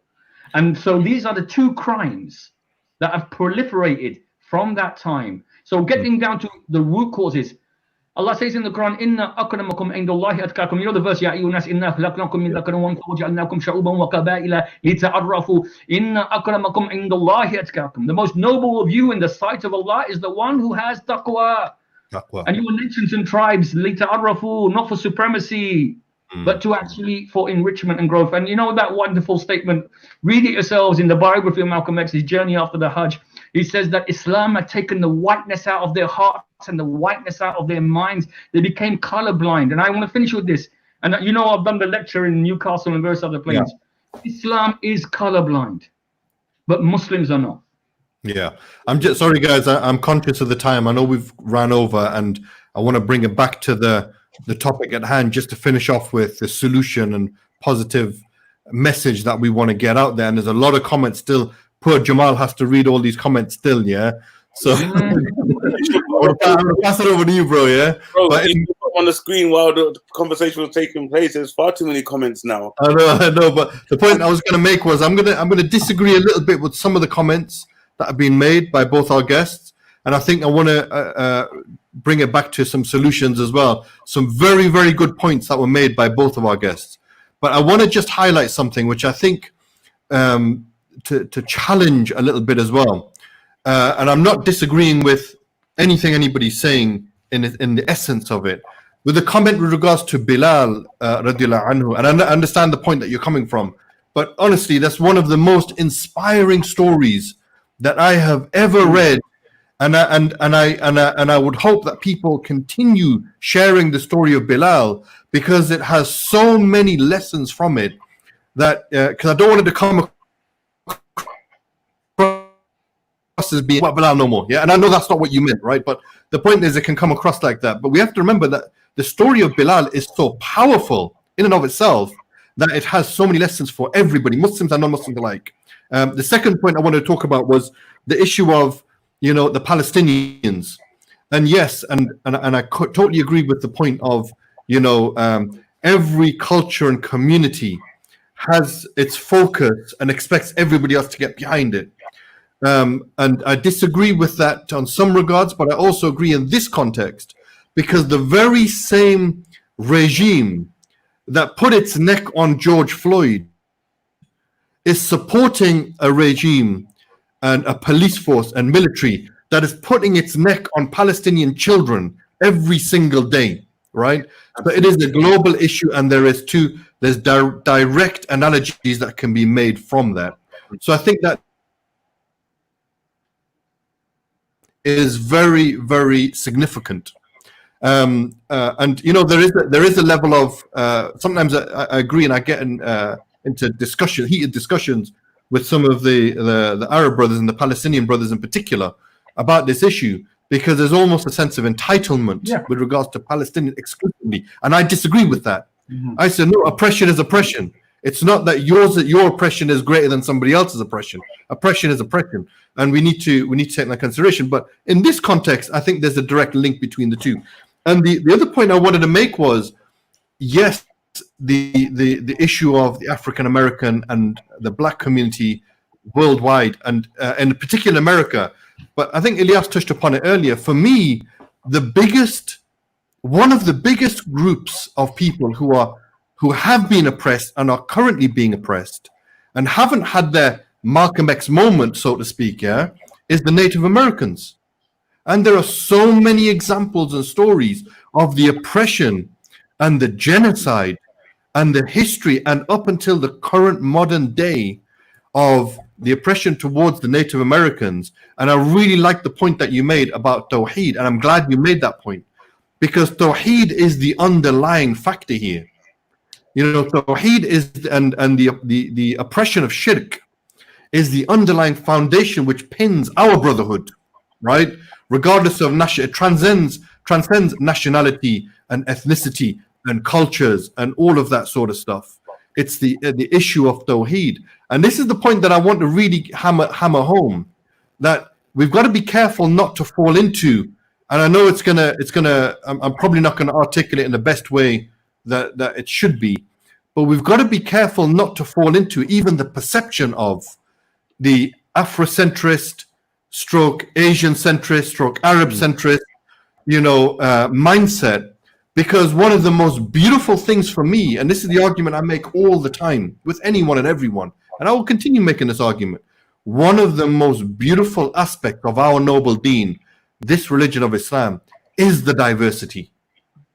Is the diversity of cultures, ethnicity, color. It's the beauty, one of the beauties of it, right? And we talked about this last time, but even our masjid, one of the foundation pillars, apart from Tawheed and following the Sunnah, is the diversity from the management group all the way down to the congregation, the Jama'ah. More than 35 nationalities. And it's one of the things which genuinely brings my heart happiness when I see that. Brothers and sisters, when you get the Tawheed element right, you can see the beauty of it coming together, right? As an ummah, and how the ummah should be. That my brother's pain is my pain. regardless of what his color and ethnicity is, right? More dawah in the States is required. Sorry? More dawah in the States. In the More US. power. Absolutely. So I just wanted to highlight a couple of those points there, just to clarify to the viewers that this is not solely a race issue. It is a race issue. There's overlap. There's no doubt. But this is not. We're not trying to promote something here which is specific to one race and community. And again, that supremacist ideology and the superiority complexes that people have. So I just wanted to highlight a couple of them points, and before we go to the comments. So Jamaal, bro, blast those comments, bro, yeah. So we can wrap the show up, and I can get some final comments from our guests. Okay, cool. About positive solutions before we close the session, inshallah. Okay, let's go ahead and show what we got there. So how about let's see what we got there, bro. With the comments we've got. I'm waiting for him to throw up. We've got one. Well, let's start with Khalid Rahman. I think I put it on there. Khalid Rahman, right there. It's near the top, actually. There's quite comments have been blowing up, yeah. So start from here and work our way down. Yeah, the older generation in particular cultures are racist. We must ensure these racist attitudes stop now and do not get passed on to the next Muslim generation. Absolutely.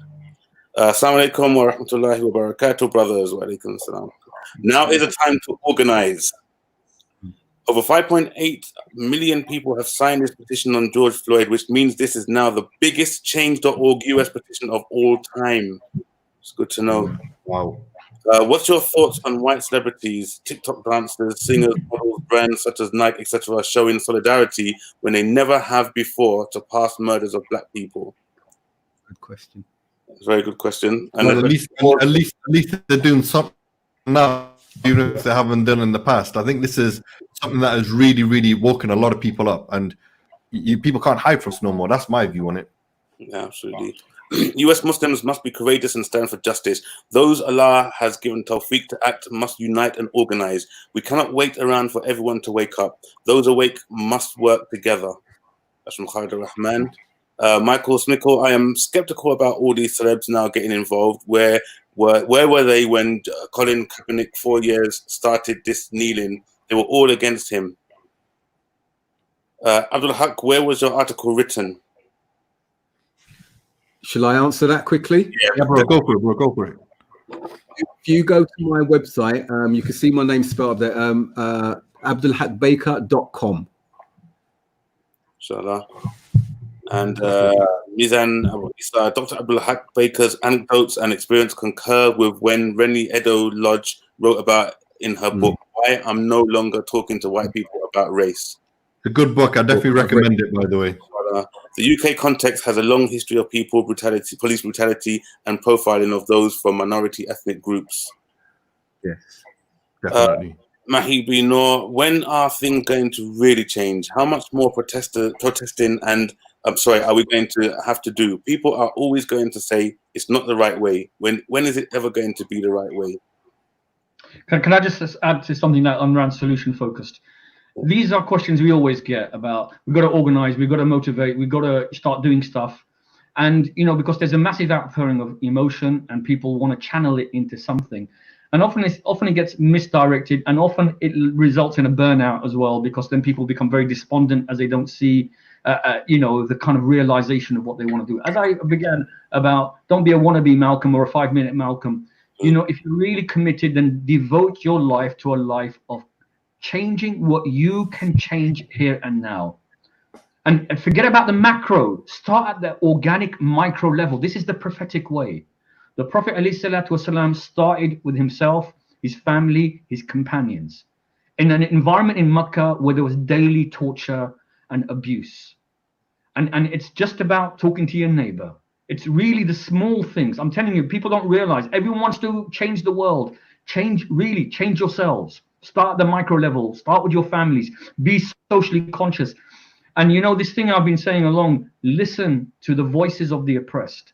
Listen to them. And don't just become angry. Look, even Malcolm X said, don't get angry, get intelligent. Read, understand, learn how to understand on a political level, on a social level, on a cultural level, how you can create positive influence and change. That's what this is really about. And that's why you're going to say there's going to be two very clear, distinct groups.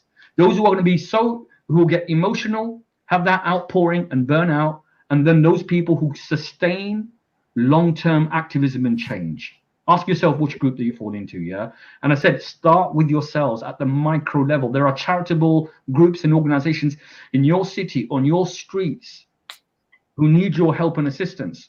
Okay, working with the homeless, working with the downtrodden, working with people who have experienced trauma all around the world. Okay, start. There's plenty of things to do. And if everyone does their small bit, it aggregates into global change. Right? Everyone wants to do the big stuff.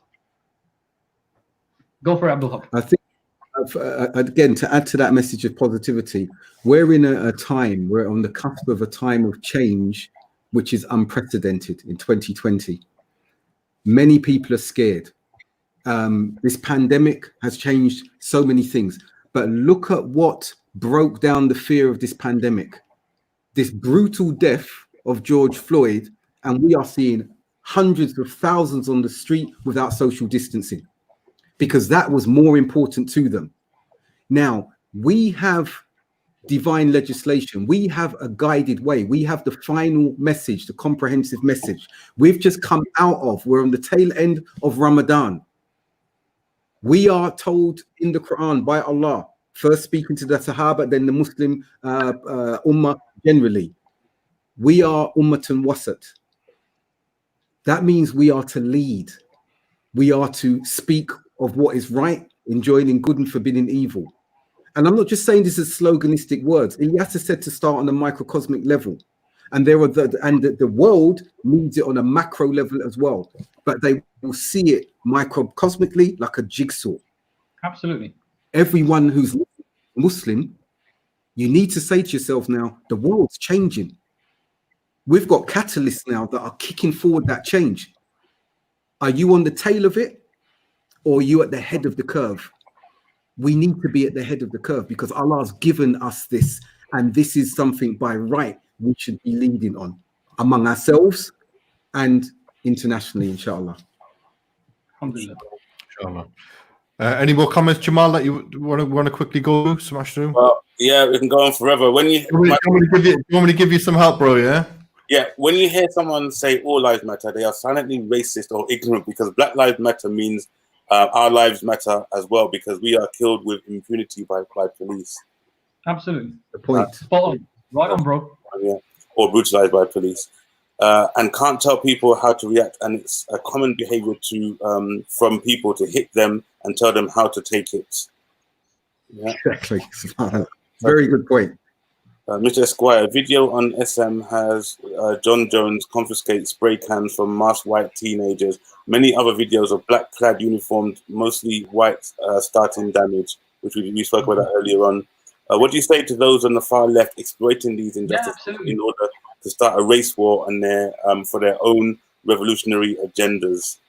Mm-hmm. So we've got topics for a million shows here. I think I mentioned that when I mentioned my initial point. You'll always find causes like this will be hijacked, and they'll be hijacked by the anarchists, by the nihilists, by reactionary movements, okay, who want to use it. And sometimes we Muslims, you fall into that trap of showing solidarity with these movements. Our whole approach to what I call mu'amalat, which is social dealings, transcends leftist or right. We're not left or right. We are wasatiyya all the time between, and we have our own prophetic values that do. So I actually detest the alliances with the left, just because we might agree with them on an issue, okay, and there might be some overall they have an agenda which is not in accordance with our prophetic values, in the same way we detest the right and the far right. So this is a trap we sometimes fall into, and this is again a hijacking of agendas that we have to be very, very sensitive about. Yeah, absolutely. More comments? Mr. Esquire, JJ tweet, is this expletive even about George Floyd anymore? Why the expletive are you punk expletive teenagers destroying our cities? As a young black man, trust me, I'm frustrated as well, but this is not the way. Right on, bro. Right on. John Jones has hit the nail on the head, Teddy. So we are starting to make a bad situation worse. If you really got love for your city, 505, protect your expletive, all need to speak up. Can your young family members call your young family members and tell them to come home tonight? Absolutely, spot on, right on, bro.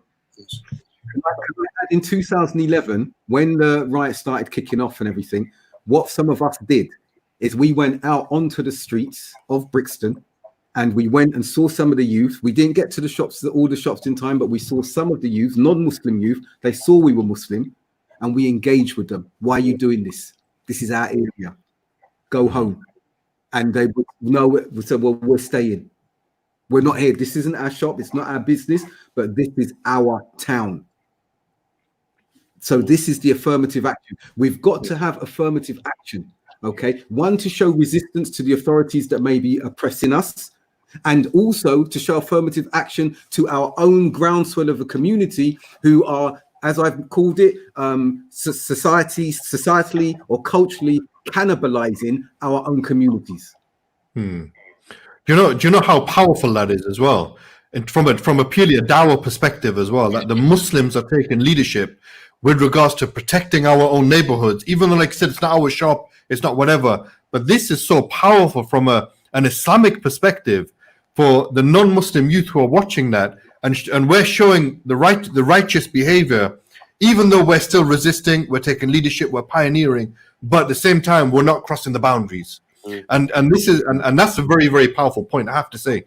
I really, really like that. Yeah, definitely. Mizan Abu Isa, all lives matter dilutes Black Lives Matter. Please explain and expand. I think we did that. I think we went through that. Yeah, we did. In quite some depth. Yeah. Ruth Rahma Mercy, man's inhumanity to man. Yes, historically, it's almost too much to take in. As a race, we're shocking. Don't you ever wonder why Allah subhanahu wa ta'ala doesn't wipe us off the face of the earth? You know, I read an interesting blog today, and it says that forget about coronavirus, the virus is man. Yeah. And it says, and the worst strain of that virus, it's not me, I'm saying this, the worst strain of that, as DJ Hooley was on there, it says the worst strain of that is the white man. Wow. Yeah, I disagree with that, because the worst strain of that is the inherent racism that is topped off by shirk. That's it. Yeah. I'm just quoting what I read today, interestingly. Halfway through the comments, Jamaal, subhanAllah. Are you serious? Halfway through, man. What the heck? I told you, I warned you, 80. Ruth Rahma Mercy. Allah's ways are not our ways, subhanAllah. We should fall on our knees in sujood and thank him for all the forgiveness that is there for us. Alhamdulillah. Right, sis. She also said, no eye has seen, nor ear has heard, nor mind can ever conceive of the love and mercy, the mercy that our Creator has for humankind, and we don't deserve any of it. Alhamdulillah, alhamdulillah. Jeffrey Main, that was an incredibly powerful statement, Ustadh Alyas. Karmani, thank you. Imran Azam, some people just want to see the world burn. SubhanAllah. True. So Abdul Razak, we have had the looting and burning here in the USA. There were peaceful protests, but then there were very distrustful people who joined the protests from other states. So there were two groups in one protest.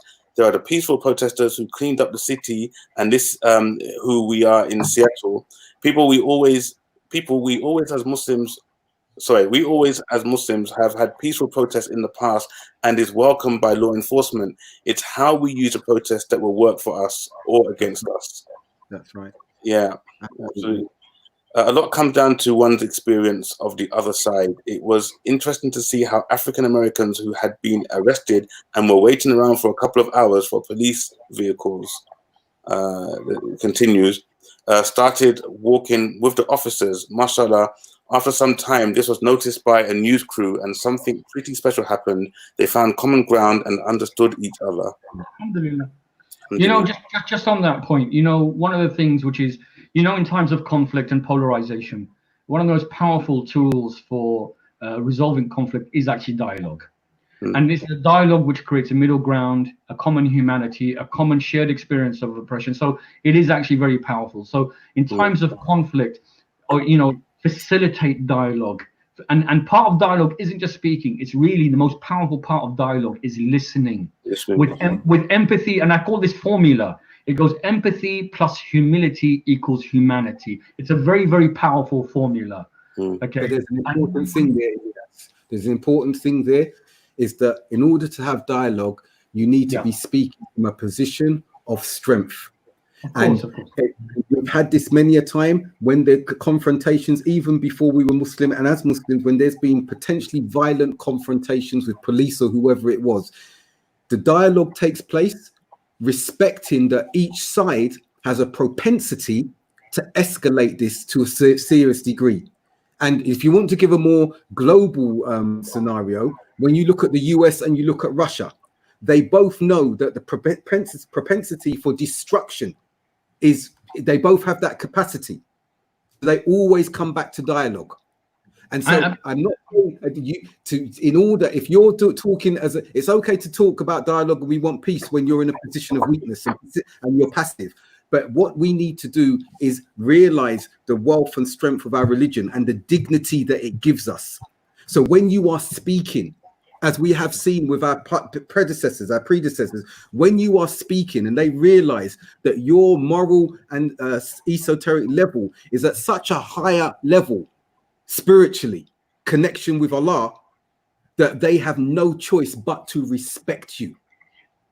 That's where we need to get back to as Muslims and as leaders of humanity in that instance there. We don't need a gun in our hand. We don't need a weapon in our hand. What we need is that Tawheed instilled in us and actualized in our lives, because people will recognize that when they see us, when they engage with us. But it cannot be from a position of inherent weakness, because we will never be respected. Or heard. Yunus, there are two things that's keeping these protests were being peaceful. So police officers who are violating people's rights and beating up people, and looters who are part of the protesting group that really don't care about George for it. They just want to cause problems. Yeah, which is what we said earlier. Yeah, there's opportunists as well. We have another. Yeah, Salam, the recent murder of George Floyd has quite rightly forced the conversation of racism to be discussed, especially institutional and structural racism.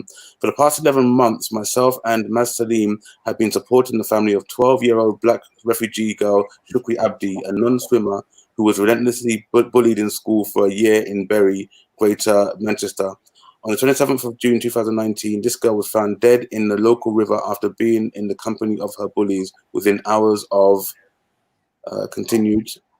Oh, yeah, we know the case. May Allah have mercy upon her. I mean, yeah. And you know, again, I've made this point a couple of times, and I think in the comments, look, when you talk about George Floyd, this is a person whose soul has been taken, and this is a family who is grieving. And sometimes he just becomes, it's almost dehumanizing the way we use it. Okay, you know, I just think, you know, sometimes always remember there is a family out there who's suffering, really. And has experienced it, and just remember that as well. You know, I say this a lot when people share videos of these events, and in particular individuals who have died. You know, imagine the family's distress at sharing certain materials and a kind of a language that we use, which is almost quite discompassionate towards us. So just a point. Our deen is a deen of rahmah. So you know, let's just show rahmah and compassion, inshallah, as well. Yeah, mashallah, rightly said. Our Imam in Colorado spoke against the act of violence. We address any injustice human to human. Alhamdulillah. Brothers, there is so much more to discuss and flesh out around this topic.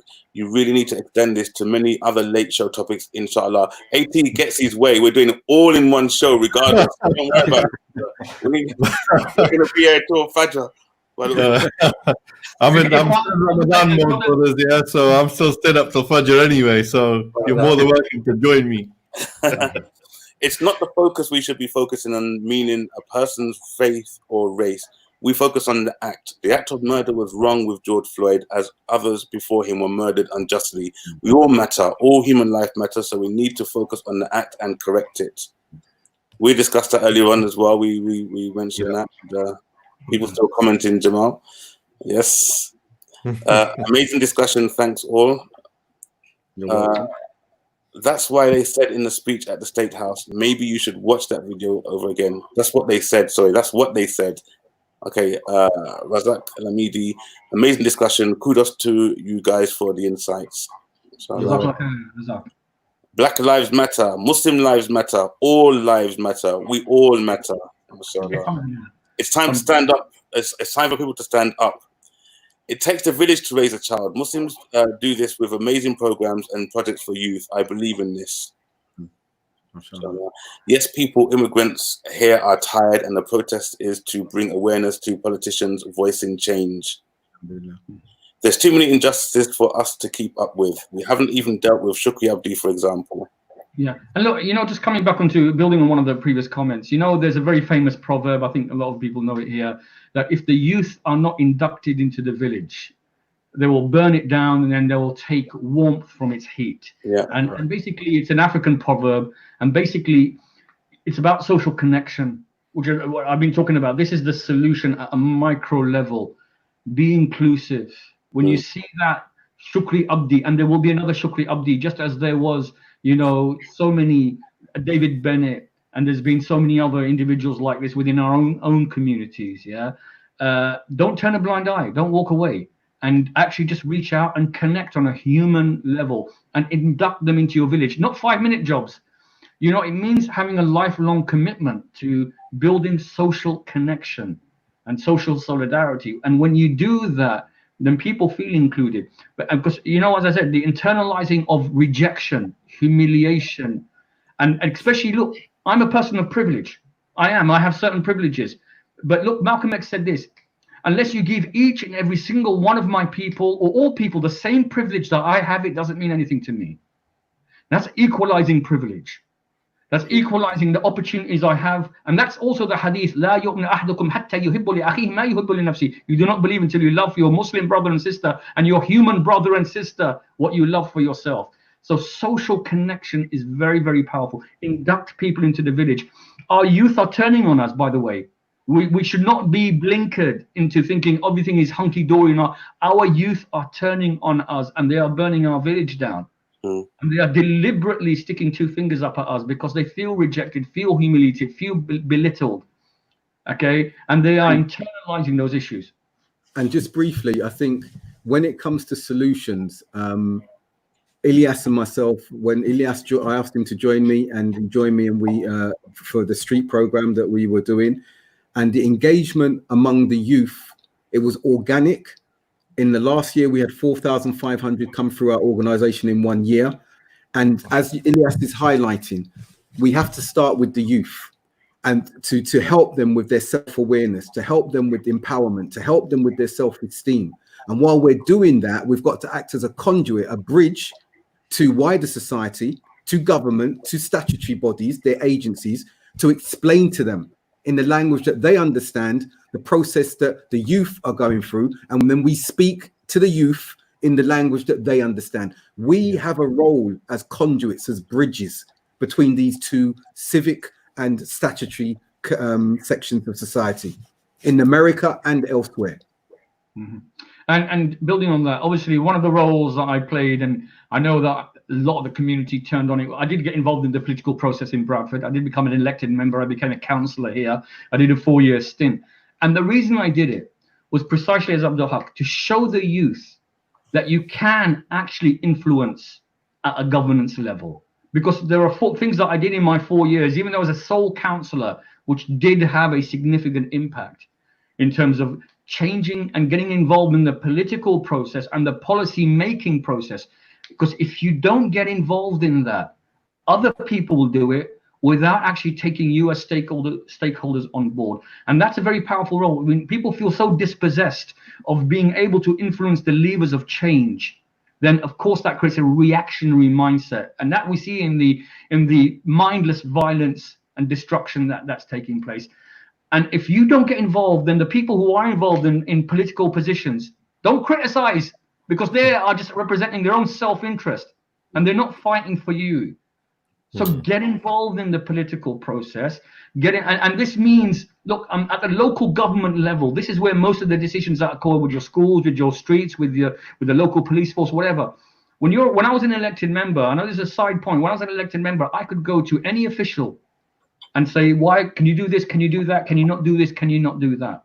And you have, because you have a mandate from the people, they have to respond. So it's a very powerful tool. People shouldn't become totally cynical, of the political process. We have to, otherwise, really sometimes we become completely dispossessed, and people need a bit of an education, political education in terms of how you use it effectively, and don't end up losing your value systems as well, and don't end up becoming kind of like usurped into other people's agenda. So you need a bit of a political education.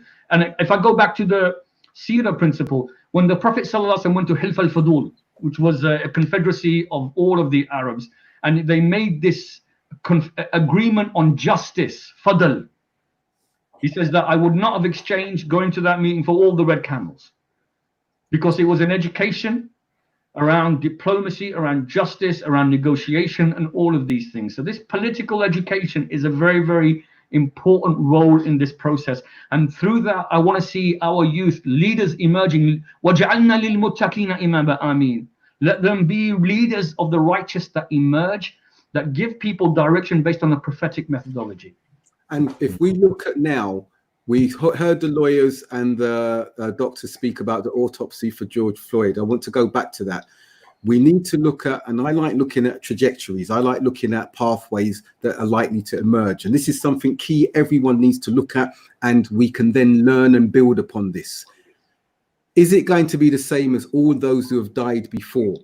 And that the only thing that the state is fearing and wary of are more riots and more looting.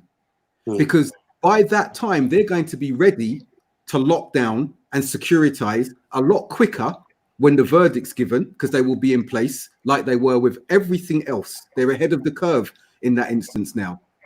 But when we look at other communities, the Jewish community, Christian evangelical groups who are influencing Trump at the moment as we speak, they know that the pressure that will come from that caucus, from that group, is so severe that they need to keep them at the forefront of every decision that they're making, and so it therefore influences or shapes their final decision.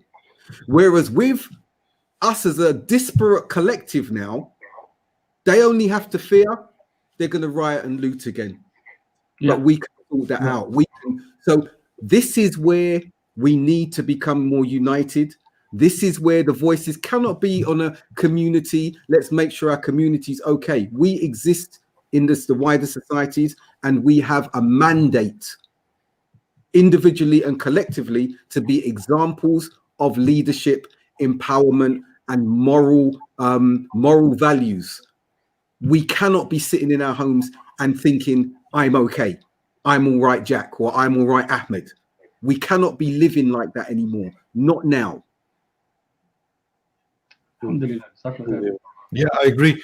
I mean, I'm gonna go through the last few comments, guys, and then we're gonna wrap it up, inshallah, because I think there's so much we could talk about with regards to this topic, and we've managed to cram. And I mentioned at the beginning, we can't do justice to this topic in this. We didn't even have Abu Usamah. Imagine we had Abu Usamah with us as well. Yeah. We didn't even have Abu Usamah, yeah, Sheikh Abu Usamah on this. He needs to show on his own for this subject. I'm going to get him back. Don't worry, I'm going to get him back to come on, inshallah. So there's a few comments that I want to make sure that we cover in here from some of the regular viewers of Fast FM. So let's start with the first one that I put on there on the group, inshallah. I've just put them in there, highlighted them.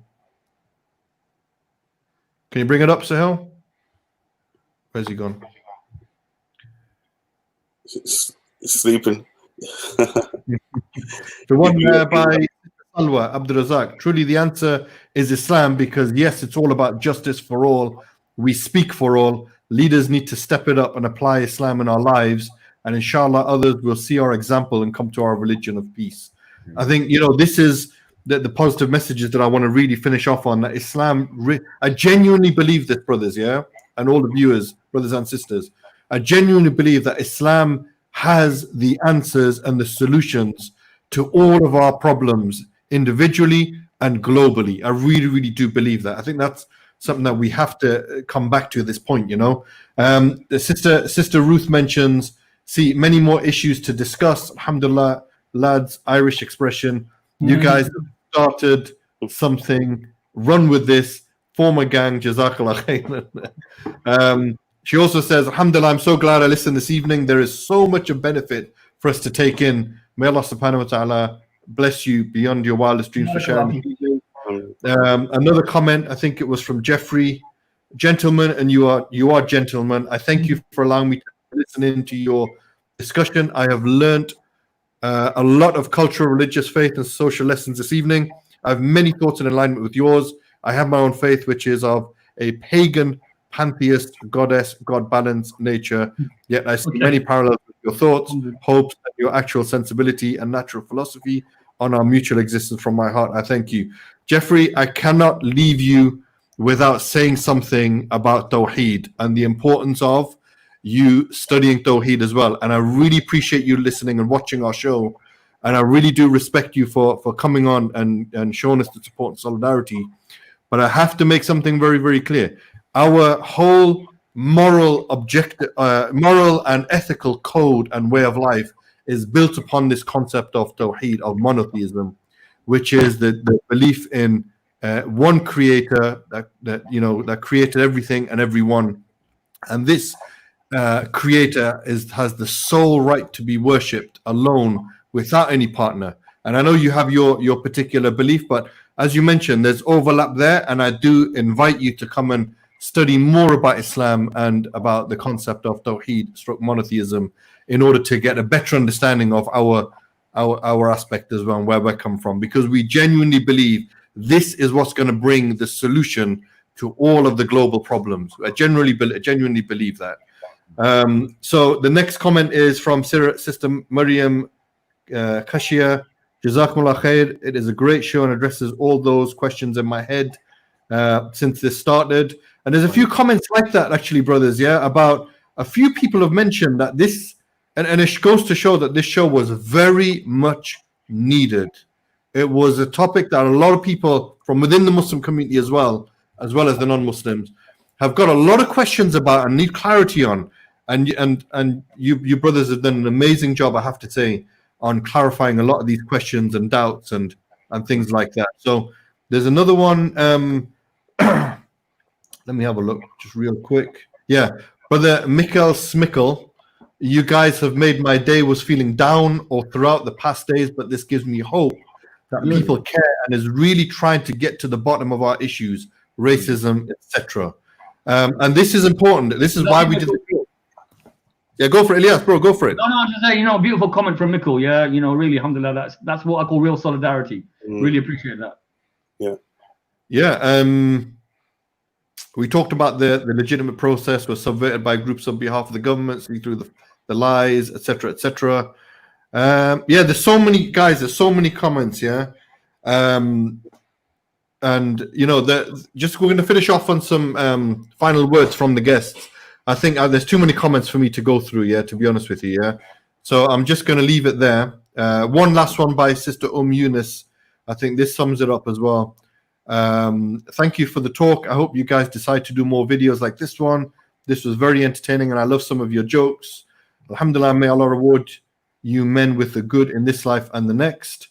There's so many comments like that we can finish off on. So I'm going to hand it over to our guests. Alyas first, if you could give some one thing final word, and then we'll go to Dr. Abdul Haqq Baker, inshallah, for the last word. I'm going to keep it succinct and wonderful discussion. Respect to all the brothers here, inshallah, for being a part of this wonderful conversation, and with the audience who have been listening as well.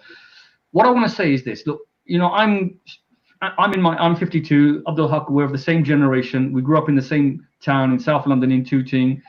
We've had very similar experiences growing up as minorities with daily racism and everything else. And from the 80s onwards, I've noticed that there's almost like we seem to go full circle. We had the same oppression in the 80s. Abdul Haqq spoke about his own experience. All of us have had racism, discrimination in different ways, shapes, or form. Why is it? And I want to ask everyone to introspect. We seem to be going through the same cycle of behavior, and we're not breaking the cycle. of injustice, of oppression, of racism, and the core root cause, which is supremacism. Why aren't we breaking this cycle? You know, in the 80s, it was the same thing. We had the same discriminatory laws that were taking place, and we had the same level of structural racism perpetrated by the state against individuals. Why haven't we broken it? Why have we fractured as movements? Why have we turned on in each other? Why have we internalized this oppression and turned on each other? And I think the change, I want to say, has to start with ourselves in terms of building positive social connections with each other and standing up for each other and being side by side with each other, showing empathy and showing humility. That builds that human connection between ourselves. Listen to each other, listen to each other's pain. Do not belittle each other's pain. Do not feel your pain is more superior than other people's pain. Do not belittle other people's suffering, thinking your suffering is more superior. There's a wonderful statement. It goes, first seek to understand, then you will be understood.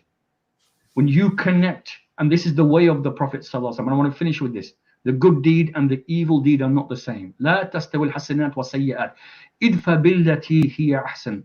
Repel evil with that which is of greater morality. As the quote goes, if they go low, we go high.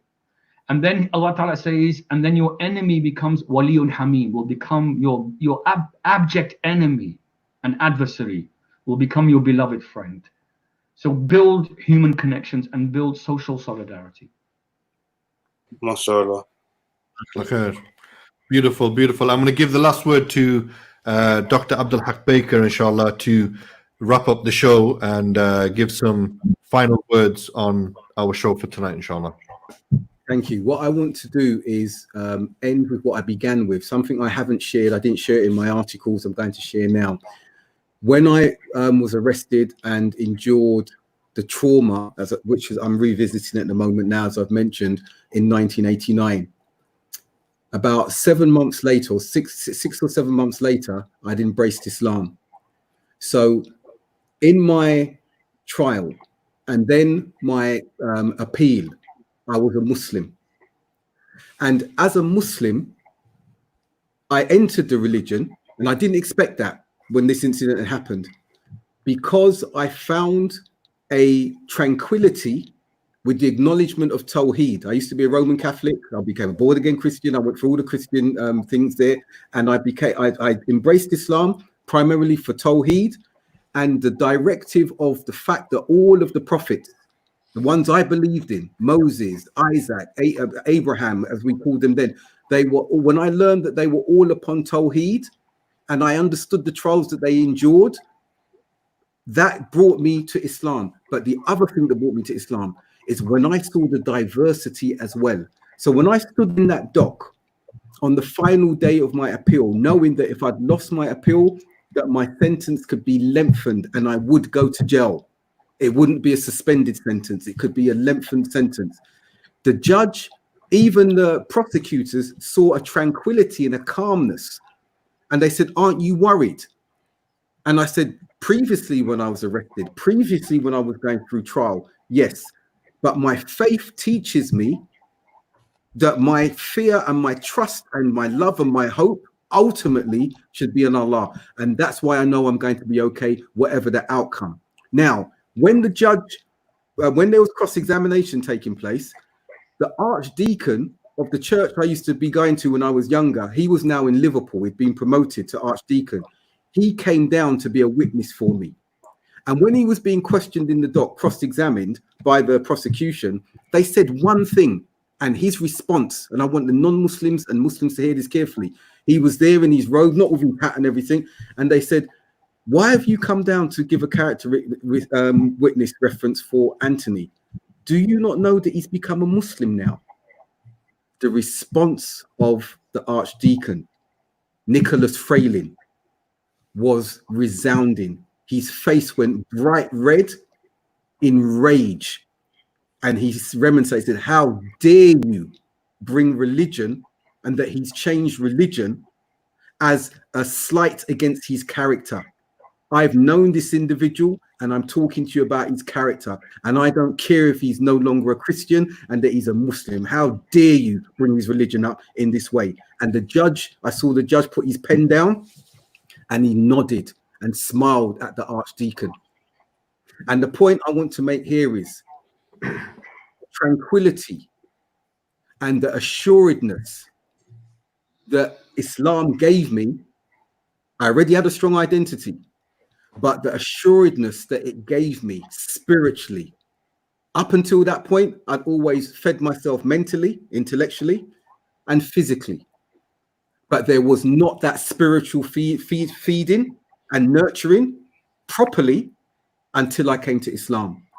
And that final day of the trial, with a priest remonstrating on my behalf, a Muslim, in front of the judge, and the judge then saying, I've heard the witness testimonies for this individual, and this case has been proved, and the appeal has been won. You police lied and tried to ruin and assassinate the character of this individual and destroy his career. So what I want to say to everyone here is, Islam is the way of life and the answer that I found